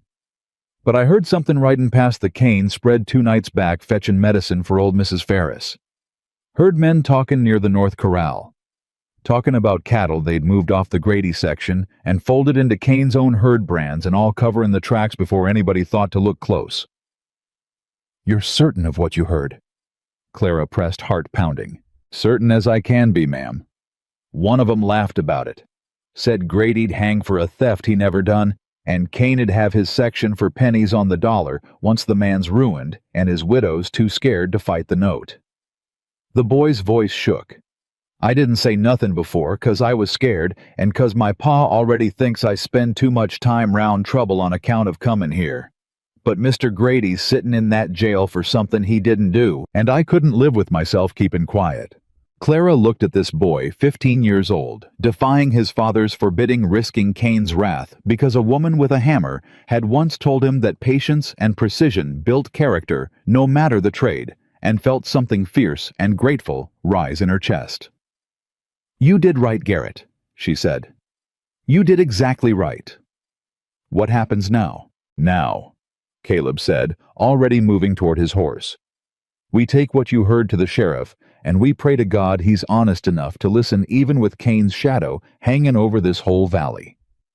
The sheriff, to his credit, was more honest than Kane had likely accounted for a weathered man named Beauregard Hicks, who'd worn the badge long enough to have seen every flavor of small-town corruption and had grown over the years quietly allergic to being used as a tool for it. He listened to Garrett's account, listened to Hannah's careful retelling of the drifter's confession, and set his jaw in a way that suggested he'd already begun connecting threads he'd been too cautious or too pressured to pull before. I can't act on a boy's overheard talk alone, he said. Not against a man like Kane. I need something harder. Then question the drifter yourself, Clara said. Properly under oath with the threat of perjury hanging over him instead of just Hannah's kindness. A man who'll lie for $20 might find his tongue looser when the alternative is a cell of his own. Sheriff Hicks studied her a long moment. You're a determined woman, Mrs. Hargrove. I'll say that for you. I've been called worse this month, Sheriff. I'll take determined. He brought Cyrus Dell in for formal questioning that same evening, and whatever courage 20 stolen dollars had bought the drifter evaporated entirely under Sheriff Hicks's steady, patient pressure. By midnight, Dell had signed a confession paid to lie. Paid by a foreman on Kane's payroll. Cattle never stolen at all, simply moved and rebranded to manufacture a crime that had never actually occurred. Otis Grady walked out of that jail cell at dawn, hollow-eyed and shaking into his wife's arms, and word of his release and the truth behind it began moving through Cedar Hollow with the same wildfire speed that had once carried Whitcomb's accusations. But Thaddeus Kane was not a man who lost quietly, and by midday, Clara understood exactly how far he was willing to go to salvage what her hammer, her courage, and one brave boy's honesty had just cost him. He came to the ranch himself this time, no pretense of pleasantry left in his bearing at all. "You've made a grave mistake, Mrs. Hargrove," he said, dismounting without invitation, his charm entirely stripped away to reveal the cold calculation beneath. "I don't take kindly to being made a fool of in my own valley. You made yourself a fool, Mr. Kane, the moment you paid a drifter to lie about a good man's honesty," Clara said, standing her ground, though her heart hammered fierce against her ribs. "I only helped the truth find its way to daylight." The truth. Kane's laugh was ugly, humorless. "You think this valley runs on truth? It runs on debt and leverage, and men smart enough to hold both. You've cost me a hired hand who'll hang for his part in this before the season's out, and you've cost me the Grady section I'd already half purchased on paper. I do not forgive costs like that, Mrs. Hargrove, and I do not forget them." "Is that a threat?" Caleb stepped forward, voice low and dangerous in a way Clara hadn't heard from him before. "It's a promise," Kane said, swinging back onto his horse. "Your note comes due in full at season's end. Hargrove every dollar, no extensions, no grace. And should you find yourself unable to pay in full, well." His eyes slid to Clara, cold as the iron she worked. "I understand the bank's quite efficient at foreclosure when properly motivated. Enjoy your victory while it lasts. I promise you, it won't last long." He rode off, leaving behind a silence heavy with everything that had just been declared. Not gossip anymore, not innuendo. War plain and undisguised, and a debt that would within the season decide whether the Hargrove Ranch survived at all. Clara stood very still in the settling dust, her hand finding Caleb's, without either of them quite deciding to reach for the other, and understood with a clarity that felt almost like relief that whatever came next would not be settled by hiding, or by silence, or by anything less than everything they both had left to give. The number Kane's note demanded came to $1,100, due whole and entire by the last day of September, and Caleb Hargrove sat at his kitchen table for 3 nights, running with a ledger book open in front of him, doing arithmetic that never once came out in his favor. "Best I can manage from the herd sale is maybe 600, he said. The 4th night voice hollowed out from lack of sleep. "Even sellin' every head I got, even at fair market instead of Kane's contract rate, I'm still shy $500. I got no way of raisin' before season's end." "Then we don't sell through Kane's contract at all," Clara said. "You said yourself he's not the only buyer in the territory, only the closest and the easiest. If there's a rail agent at Laramie willing to deal direct, that's 140 miles of driving cattle through open country, Clara, with a crew I can't afford to hire, and a timeline that don't leave room for error. Man tried that alone, he's asking to lose half his herd to weather or wolves before he ever sees a rail car. Then you won't do it alone." Clara set her jaw. The same set to it he'd learned meant she'd already decided something, and was only informing him of the decision, rather than asking permission. "Every family I've helped this summer owes you something, whether they'll say it plain or not. Otis Grady's got sons old enough to ride drive. The Pruitts have hands they can spare, once their own harvest's in. We ask Caleb. We ask the whole valley to help drive that herd to Laramie, and we sell direct, and we cut Kane out of the profit he's been skimming off every rancher in this valley for years." Caleb stared at her like she'd suggested they fly to the railhead on angel wings. "You're talking about organizing half of Cedar Hollow into a cattle drive inside of 6 weeks. "I'm talking about survival," Clara said. which this valley seems remarkably practiced at Mr. Hargrove whenever it stops being too proud or too frightened to ask its neighbors for help. The asking took 4 days, and it was harder than either of them had anticipated because fear of Cain ran deeper in Cedar Hollow than Clara had fully understood, until she watched grown men who'd sworn testimony on Otis Grady's behalf, not 2 weeks prior, hesitate at the idea of open public defiance against the man who held half their notes. "I owe him money same as everybody." Ezra Voss. Hannah's husband admitted shamefaced when Caleb asked for help with the drive. "Can't rightly risk his displeasure, not with my own note comin' due come spring." "I'm sorry, Caleb, truly, but I got a family to think of."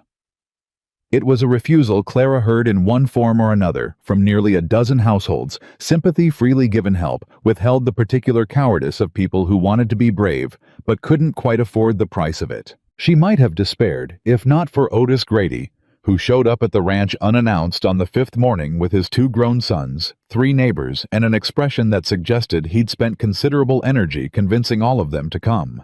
"Cain liked to hang me for a crime I never done," he said simply. "Man can threaten my note all he wants.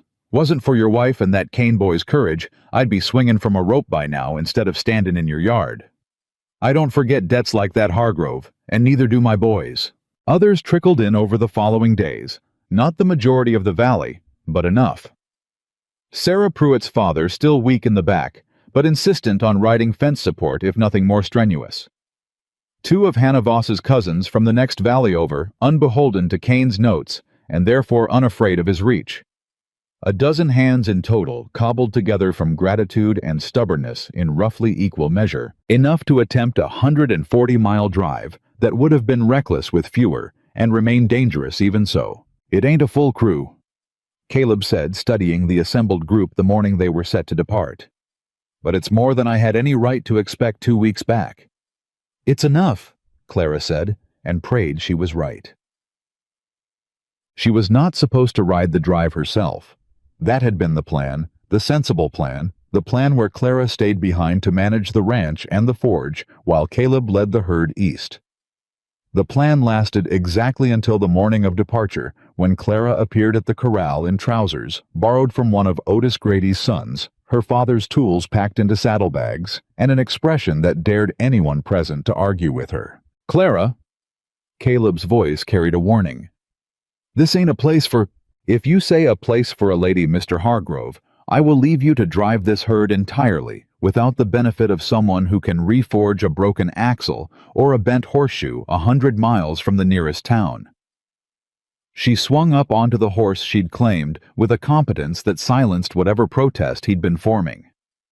A drive this size, this understaffed, cannot afford to leave a skilled hand behind simply because that hand belongs to a woman. You know this. Stop wasting daylight arguing with what you already know to be true. He looked at her a long moment, something helpless and admiring warring in his expression, and then he laughed, short, surprised entirely, genuine. "Lord help me," he said, echoing words he'd spoken weeks before, back when her ambitions had seemed merely local, merely a matter of one forge and one skeptical valley. "All right, Mrs. Hargrove, ride with us then. But you take orders same as anybody on this drive, and when I say something's dangerous, I need you to trust it's dangerous and not just me being over-careful." "Agreed," Clara said, "provided you extend me the same courtesy when I tell you an axle's about to fail before it actually does." "Fair enough," Caleb said, and this time the words came without hesitation, without the careful diplomacy of a man still measuring his wife against some old narrow idea of what a wife should be. Just simple agreement between equals, between partners. The drive itself tested every promise either of them had made. 3 days in a summer storm broke over the herd, with a violence that sent 200 head of cattle stampeding through open country in the dark, and Clara found herself riding flat out through driving rain and lightning, working alongside men twice her experience to turn the herd before it scattered beyond recovery. She lost her hat. She nearly lost her seat twice on ground gone slick and treacherous. By the time the herd finally settled exhausted and steaming in the post-storm chill, she was soaked through, shaking with cold, and spent adrenaline and prouder of herself than she'd ever been in her life. "You did good," Caleb said, finding her at the edge of camp wrapping a dry blanket around her shoulders with hands that lingered a moment longer than necessary. "Better than good. Half them men been riding cattle since they could walk, and you kept pace with every one of 'em." "I told you I could," Clara said, teeth chattering, too exhausted for false modesty. "You did tell me." He crouched in front of her, tucking the blanket closer, his gray eyes serious in the low light of the campfire. "I'm learnin' to listen better, Clara. Slower than I oughta, maybe. But I'm learnin'."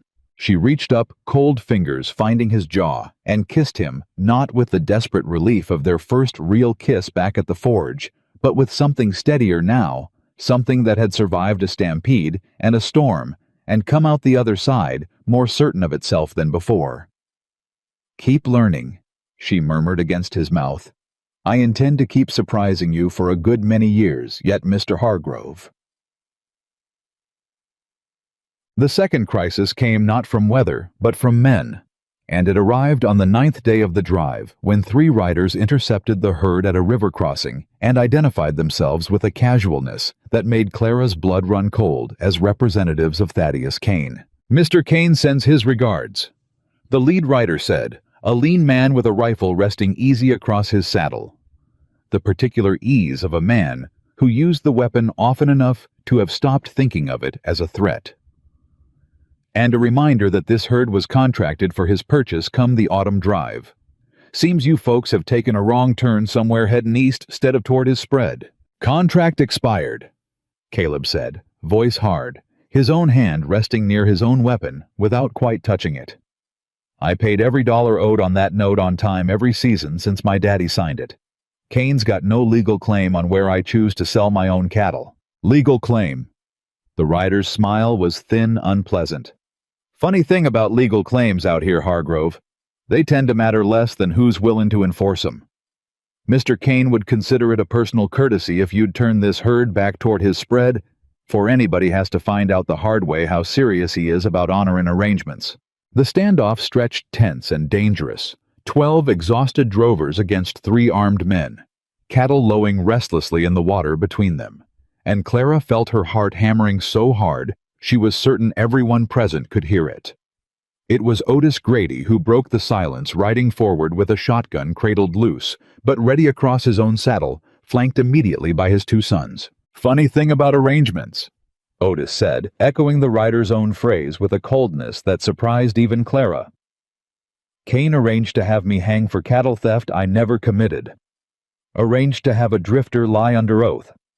I don't much care for Kane's arrangements no more, and I expect these other 11 riders feel similar, given every one of 'em's got their own grievance with the man."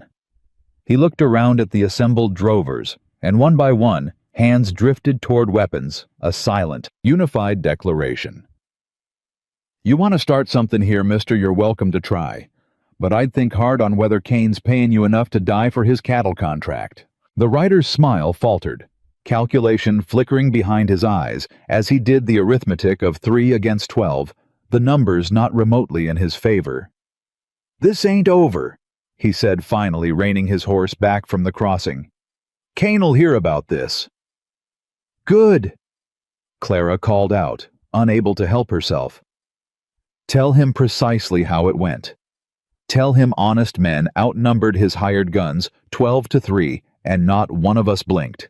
The riders retreated and the herd crossed the river without further incident, but Clara understood watching them go that Kane's retaliation had only been delayed, not abandoned, and that whatever came next would likely be worse for having failed once already.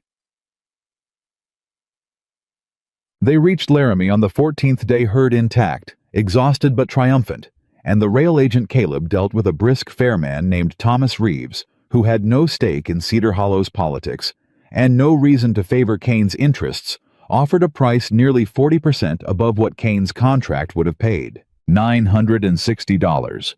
Caleb said that evening, staring at the bank draft in his hands like he couldn't quite believe its reality. "Clara, that's enough. That's enough to clear the note whole and have something left besides." I told you it would be, Clara said, though her own relief was so profound it made her knees weak. They celebrated that night with the whole drive crew a modest supper in Laramie's one respectable hotel, laughter and exhaustion, and the particular joy of people who'd faced down real danger together and come out the other side intact. But the celebration was short-lived, because the telegram waiting for Caleb at the hotel desk the following morning carried news that turned triumph to ash in an instant. "It's from Sheriff Hicks," Caleb said, reading it twice, his face draining of color.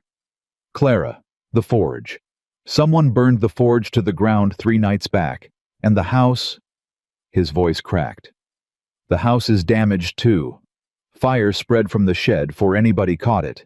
Nobody hurt, thank God, but—" Clara felt the ground tilt beneath her feet. "Kane?" she said, though she scarcely needed to say it. "Can't prove it," Caleb said, echoing words that had become a grim refrain throughout this whole ordeal. "Sheriff says it looks deliberate, but there's no witness, no confession, nothing to tie it direct to Kane's hand." Clara sat down hard on the nearest chair. Her father's forge, twice built, now once by a father she'd lost, and once by her own 2 hands reduced to ash in her absence, and felt something inside her chest crack open in a way that had nothing to do with fear and everything to do with grief. "He burned it," she said, voice shaking. "He couldn't beat us honestly, so he burned it." Caleb knelt in front of her, took her hands in both of his own eyes wet in a way she'd never seen from him before. "We'll rebuild it," he said fiercely. "Twice as strong. I promise you that, Clara. Whatever it costs, whatever it takes, we will rebuild what he tried to destroy. And if he burns it again, then we rebuild it again." Caleb's jaw set hard as the iron she worked. "I ain't letting that man win by breaking our spirit. Clara, not after everything we already survived to get this far. He wants a fight. Fine, he's gonna get one. But this time, we don't just defend. This time, we take the fight straight back to him." They returned to Cedar Hollow to find the damage worse than the telegram had conveyed. The forge entirely gutted the tools Clara had used all summer, either melted beyond repair or stolen outright in the chaos, and a corner of the house itself scorched black, where the fire had licked close before neighbors alerted by the smoke had managed to contain it. But it was not despair Clara felt standing in the ashes of what Kane's hired hands had destroyed. It was rage, clean and clarifying as the fire itself. "He thinks this ends it," she said, kicking through the wreckage, finding miraculously her father's hammer half buried in ash, scorched but intact, the one tool that had survived everything: the bank, the journey west, and now this. She lifted it, held it against her chest like a talisman. "He thinks burning a building burns the will along with it." "Does it?" Caleb asked, quietly watching her. Clara turned to him, hammer still clutched tight, something fierce and unbreakable blazing behind her eyes. "No," she said. "It does not. This forge was never really the shed, Caleb. It was never the anvil, or the bellows, or the walls around it. It was this." She raised the hammer, and this. She pressed her free hand flat against her own chest, and neither of those burned. Neither of those will ever burn, not while I've got breath in my body. Word of the fire spread through Cedar Hollow with predictable speed, and this time, remarkably, the story that took hold was not one of scandal or shame, but of outrage.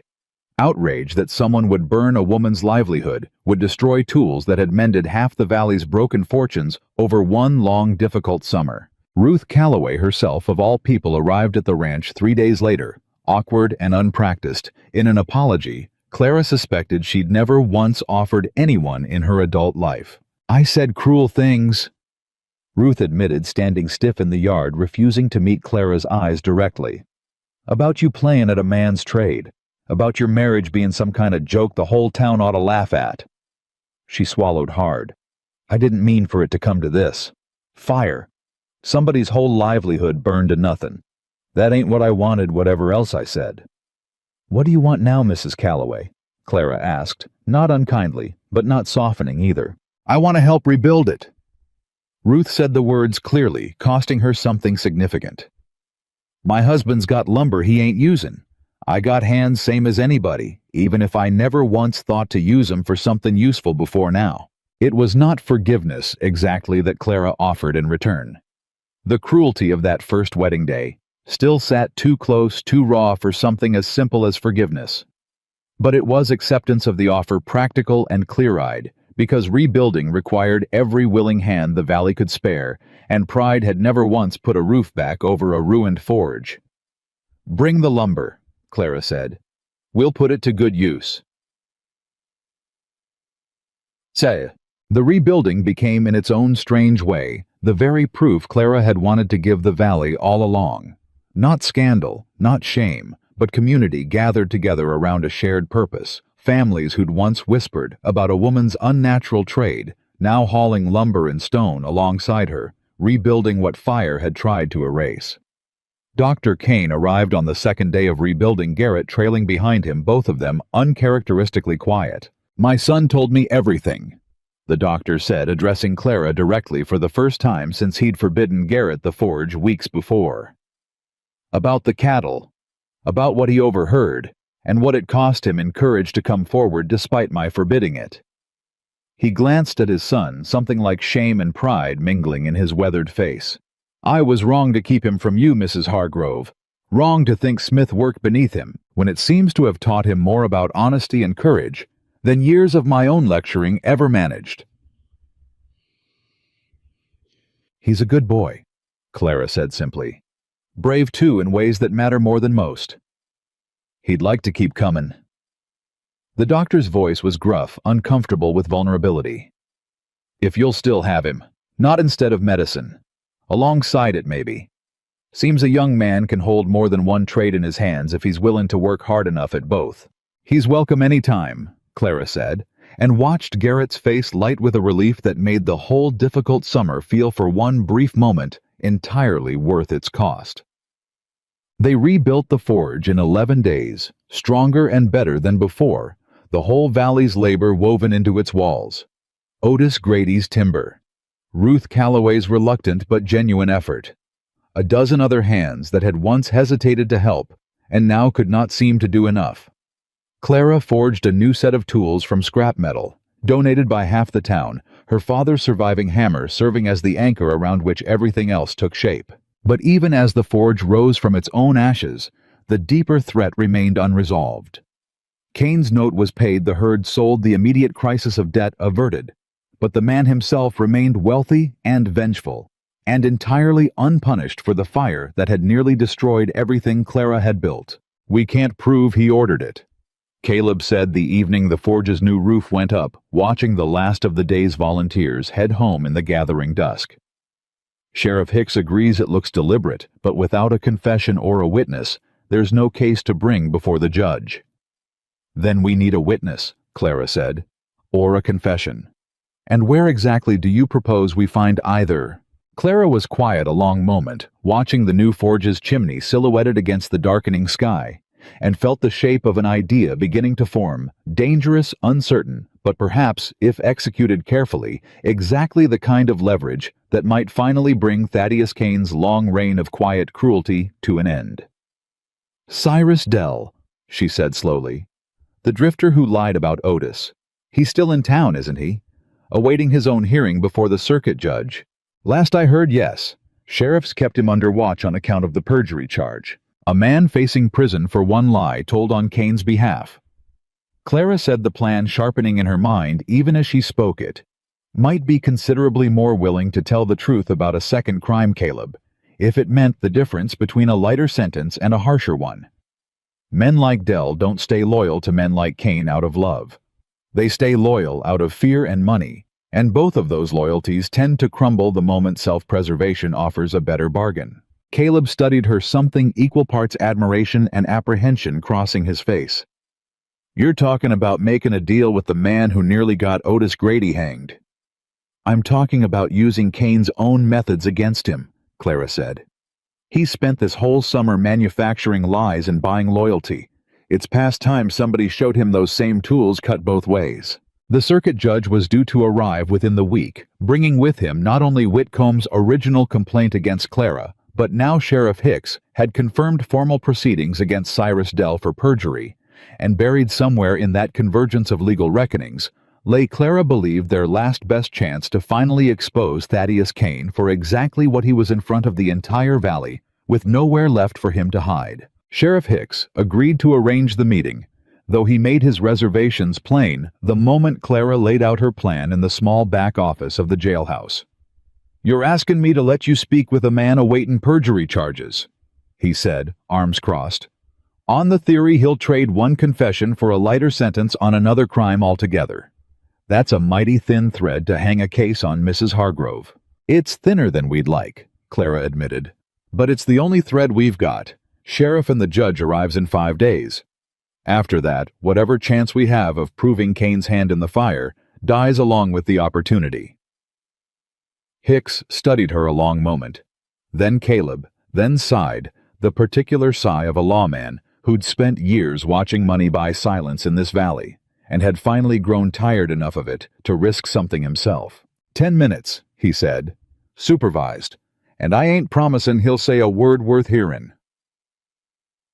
Cyrus Dell looked smaller behind bars than he had lounging outside the jailhouse in his ill-fitting new boots, and considerably more frightened. Weeks of confinement had stripped whatever bravado $20 stolen had once bought him, leaving behind a thin, nervous man who flinched when the cell door creaked open. "I got nothing more to say," he muttered, not meeting anyone's eyes. "Already told the sheriff everything I know about the cattle business." "This isn't about the cattle," Clara said, settling onto the stool Hicks had provided close enough to speak low, but not so close as to seem threatening. "This is about a fire, Mr. Dell. My forge. Burned to the ground 3 weeks past, while my husband and I were away on a cattle drive. Convenient timing, wouldn't you say, given everything else that's happened to us this summer?" Dell's eyes flicked up then away again, quick and guilty. "Don't know nothing about no fire." "I think you do," Clara said gently. "I think a man who's already facing prison for one lie told on Kane's behalf might know a great deal about what else Kane's hired hands have been doing this summer. And I think that same man, facing years behind bars, might find his circumstances considerably improved if he had something valuable to trade the judge besides an apology." "Kane'll kill me," Dell whispered, and the fear in his voice was raw, unguarded, more honest than anything he'd said since his arrest. "Man like that don't forgive folks who talk. I seen what he does to folks who cross him. Kane can't kill you from a courtroom in front of the entire valley and the territorial judge," Caleb said, stepping forward. "But if you keep quiet, and the truth comes out anyway, because it will, Dell, one way or another, you'll have thrown away your only chance to trade information for mercy. Prison for perjury is years. Prison for perjury and complicity in arson, should the truth surface without your cooperation, could be considerably longer. Your choice." Dell was silent a long moment, his hands twisting together in his lap, some private calculation playing out behind his frightened eyes. "I didn't set the fire myself," he said finally, voice barely above a whisper. "But I heard talk. Men Kane keeps on for special jobs. Heard 'em planning it 2 nights before it happened. Heard Kane's own voice giving the order matter of fact, though I never told nobody on account of I was scared he'd have me silenced for good if word got back I'd been listening at doors I oughtn't." Clara's heart hammered against her ribs. "You heard Kane himself order the fire?" "Heard him plain as I'm hearing you now." Dell looked up, something like desperate hope flickering behind his fear. "I'll swear to it. Before the judge, before God, whatever it takes. If it means the difference between a short sentence and a long one, I'll tell every truth I know." The circuit judge, a stern, silver-haired man named Judge Abernathy, who had ridden the territorial circuit for the better part of 2 decades and had in that time developed an allergy to exactly the kind of manufactured small-town corruption Kane specialized in, arrived in Cedar Hollow 4 days later to a town holding its breath. The proceedings began as scheduled, with Elias Whitcomb's original complaint, unlicensed trade moral disorder, the whole ugly fiction Kane had helped construct weeks before. But Whitcomb himself, standing before the judge in a courtroom packed with the very families whose harvests Clara had saved, seemed to shrink with every passing minute, his complaint sounding thinner and more petty each time he was forced to repeat it aloud. "And you claim Mr. Whitcomb," Judge Abernathy said, peering over his spectacles with the particular weariness of a man who'd heard 1,000 grievances dressed up as principal, "that Mrs. Hargrove's ironwork has caused genuine harm to your business or to the moral fabric of this community." "Well," Whitcomb shifted uncomfortably, "she's taken custom that ought to be mine, Your Honor. Standing to reason a man's got a right to protect his livelihood." "Standing to reason," the judge repeated dryly. "Mr. Whitcomb, I've heard testimony this morning from no fewer than 14 families in this valley, each of whom credits Mrs. Hargrove's work with saving their harvest, their livestock, or their livelihood outright. I confess I struggled to locate the moral disorder in that. Perhaps you might clarify what precisely you find so threatening about competent work performed honestly." The courtroom rippled with something that wasn't quite laughter, but came close enough to make Whitcomb's face flush a deep, humiliated red. "I withdraw the complaint, Your Honor," he muttered finally, unable to meet anyone's eyes, least of all Clara's. It should have ended there, a small satisfying victory, the first crack of daylight after a long dark summer. But Clara had not come to this courtroom merely to defend herself. She had come to finish what Kane had started, and when Judge Abernathy moved to the matter of Cyrus Dell's perjury charge, Clara rose from her seat before Sheriff Hicks had even finished presenting the formal accusation. "Your Honor, if the court will permit it," she said, "I believe Mr. Dell has testimony relevant not only to his own charges, but to a second crime committed against my family this summer. One that I believe implicates a man of considerable standing in this valley." A murmur swept the courtroom. Kane, seated near the front in a suit too fine for a territorial courthouse, went very still, his composure cracking for just a moment before he smoothed it back into place. "This is highly irregular," Kane's lawyer objected, rising quickly. "The court is here to address Mr. Dell's perjury regarding the cattle theft accusation, not to entertain unrelated. The court will decide what's relevant." "Counselor," Judge Abernathy said, not unkindly, but with unmistakable authority. "Mrs. Hargrove, you may proceed. Mr. Dell, you're already under oath. I trust you understand the gravity of what that means." Dell's hands shook visibly as he was sworn back to the stand, his eyes flicking once involuntarily toward Kane, who stared back at him with an expression cold enough to freeze the whole courtroom solid. "Mr. Dell," Clara said, standing before him, now her voice steady, despite the wild hammering of her own heart. 3 weeks ago, my blacksmith forge was burned to the ground while my husband and I were away from our property. Do you have knowledge of who ordered that fire?" The silence stretched unbearable, the whole courtroom holding its breath along with Clara. "I do," Dell said finally, voice cracking. "I heard the order given myself. 2 nights before it happened at Kane's spread out past the North Corral. Heard him tell 2 of his hired men plain as anything to burn the Hargrove forge to the ground before the herd drive returned. Said it was time the woman learned her lesson about stayin' in her place." The courtroom erupted. Kane shot to his feet, face gone white with fury. "This is a lie," he snarled.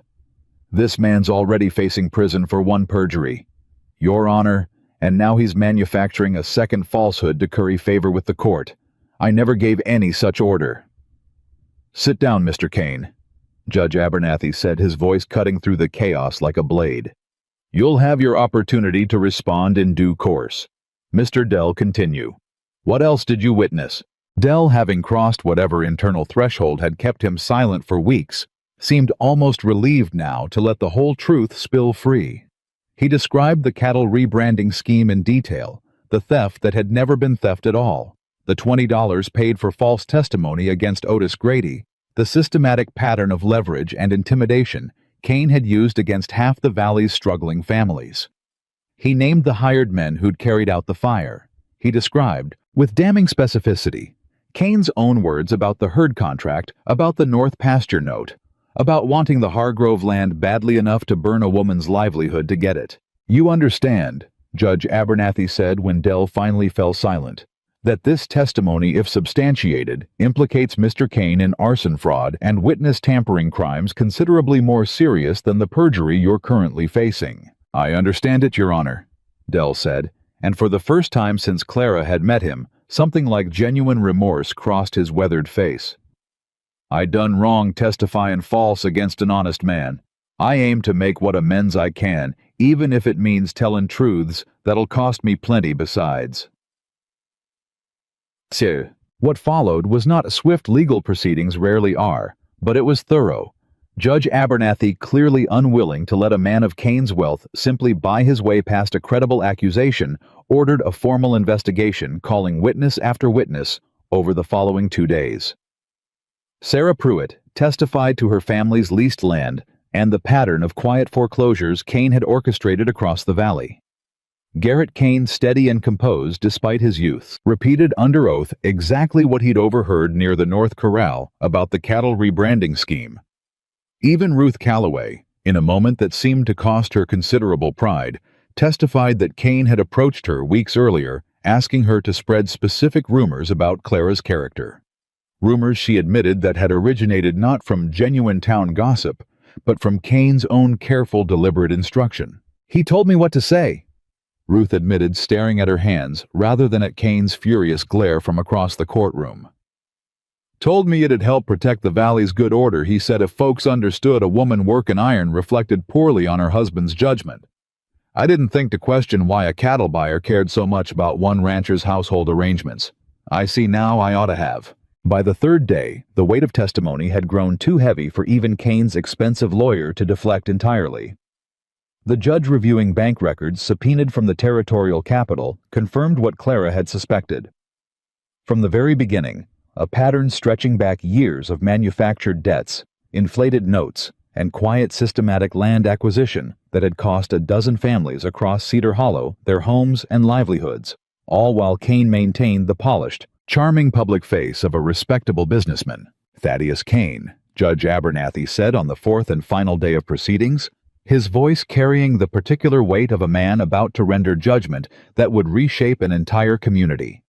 "This court finds sufficient evidence to charge you with arson, fraud, witness tampering, and a pattern of predatory financial conduct that has caused demonstrable harm to numerous families within this valley. You will be remanded to territorial custody pending trial at the District Court in Cheyenne, where I have no doubt the full weight of these charges will be examined in considerably greater detail than this circuit court is equipped to provide." Cain's composure finally completely shattered. "This is absurd," he shouted, as the sheriff's deputies moved to escort him from the courtroom. "You're taking the word of a blacksmith's daughter and a lying drifter over a man who's built half the commerce in this territory. I'm taking the word of 14 honest families," Judge Abernathy said, unmoved, "over the word of a man who apparently believed his wealth placed him beyond the reach of consequence. I'd suggest you reconsider that belief, Mr. Cain, on your journey to Cheyenne." The courtroom erupted into a commotion that took Sheriff Hicks several minutes to settle, and through it all, Clara stood very still, her hand tight in Caleb's.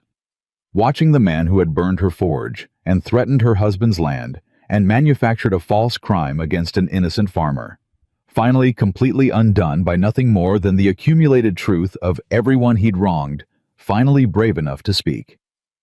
The valley changed in the weeks that followed, slowly at first, and then all at once, the way a long winter finally breaks into spring. With Cain's arrest and the exposure of his fraudulent notes, a territorial commissioner arrived within the month to review every outstanding debt Cain had held across Cedar Hollow, and family after family found their inflated predatory notes reduced to fair, honest terms, or in several cases forgiven outright where fraud could be clearly demonstrated.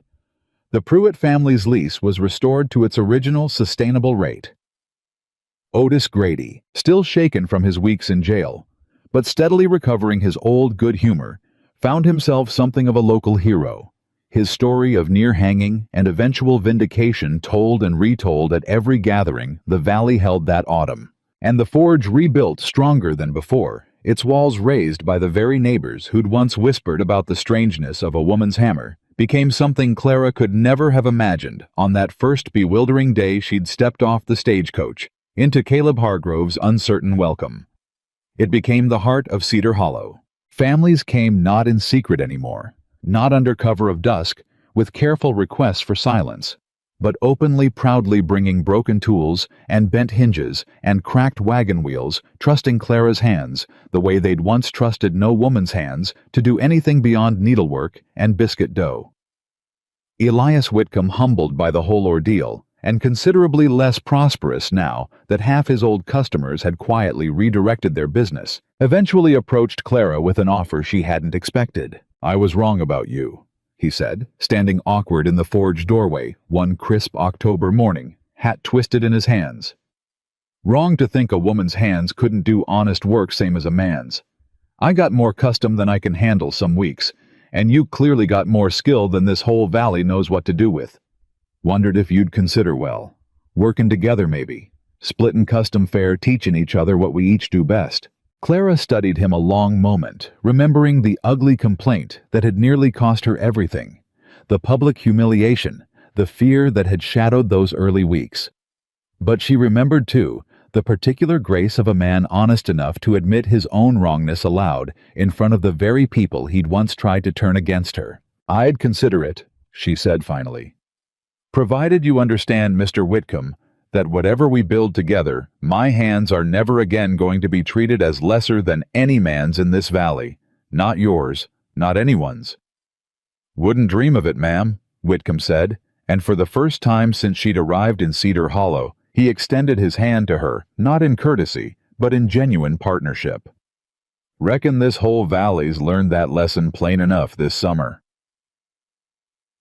So, Garrett Kane, no relation. The boy still insisted, laughing now, instead of flushing with embarrassment when he said it became a fixture at the forge that autumn. Splitting his afternoons between his father's medical apprenticeship and the patient work of learning iron under Clara's careful instruction, and Dr. Kane himself, once so fiercely opposed to his son's divided interests, took to stopping by some evenings just to watch something like quiet pride settling into his tired, kind face. "Boy's got a gift for both trades," the doctor admitted to Clara one such evening, watching Garrett work a piece of scrap metal with growing confidence. "Took me too long to see it. Took this whole summer matter of fact and a good deal of stubbornness on his part to prove me wrong. Sometimes that's exactly what it takes," Clara said, thinking of her own father of the forge she'd lost and rebuilt twice over now, of every person in her life who'd needed proof before they'd offer belief. Stubbornness and time, and someone brave enough to keep showing up despite being told they don't belong. Caleb found her that evening in the forge, banking the fire low for the night, the way she always did. Her movements sure and practiced now, in a way that felt less like a skill she'd learned and more like a truth she'd simply been waiting her whole life to claim. "Judge's letter came today," he said, holding up an envelope she recognized immediately. "Kane's trial's set for spring down in Cheyenne. Prosecutor says the evidence against him's about as solid as evidence gets. Man's not walking away from this one, Clara. Not with his money, not with his charm, not with anything." Clara set down her hammer and crossed to him, feeling the particular warmth of relief settle deep into her bones. Not triumph exactly, though there was triumph in it too, but something steadier. Peace, maybe. The particular peace of a fight finally truly won. "And the ranch?" she asked. The note. "Cleared in full," Caleb said, and there was wonder in his voice even now, weeks after the herd sale had settled the debt entirely. "Cleared and with enough left over that I been thinking—" He hesitated, something almost shy crossing his weathered face. "Been thinking we might expand the house a bit. Add a proper room for the forge tools, 'stead of you hauling everything back and forth from the shed. And maybe—" He stopped again, cleared his throat. "Maybe what?" Clara pressed something warm blooming in her chest at his sudden uncertainty. "Maybe a nursery," Caleb said, quiet, watching her face carefully for her reaction. "Someday, not rushing you into nothing. Clara, I know we started this marriage strange, ordered out of a catalog same as a plow blade, and I know it took us both a good while to figure what we actually wanted out of it. But I find myself wanting more now. Wanting a whole life with you, not just a arrangement that keeps us both fed and the ranch running. Wanting children who grow up watching their mother forge iron with the same pride most children watch their fathers ride fence. Clara felt her throat tighten, tears rising unexpected and unashamed. "I want that too," she said softly. "I didn't know how much until just now hearing you say it. But I want that, Caleb. All of it. The house, the family, the whole life neither one of us ordered from any catalog, but built instead together out of nothing but stubbornness and iron and whatever this is that's grown between us." He kissed her, then gentle and sure. The forge fire glowing low and warm around them, and outside the last light of an October evening, settled soft over a valley that had, in one long difficult summer, learned something it would not soon forget: that strength wore many faces, that courage sometimes arrived disguised as a woman with soot on her hands and a hammer that refused to stay silent, and that the truest measure of a person was never the trade they'd been born to, but the fierce, unyielding grace with which they chose to wield it. Clara Hargrove stood in the forge her father had taught her to love, and her husband had learned to cherish, surrounded by a valley that had finally fully claimed her as one of its own, and understood with a certainty that settled deep and permanent into her bones, that she had never once needed a parlor with a pretty window to find the life she'd always been meant to live. She had only ever needed fire and iron and the courage to keep striking true until the whole world learned to listen.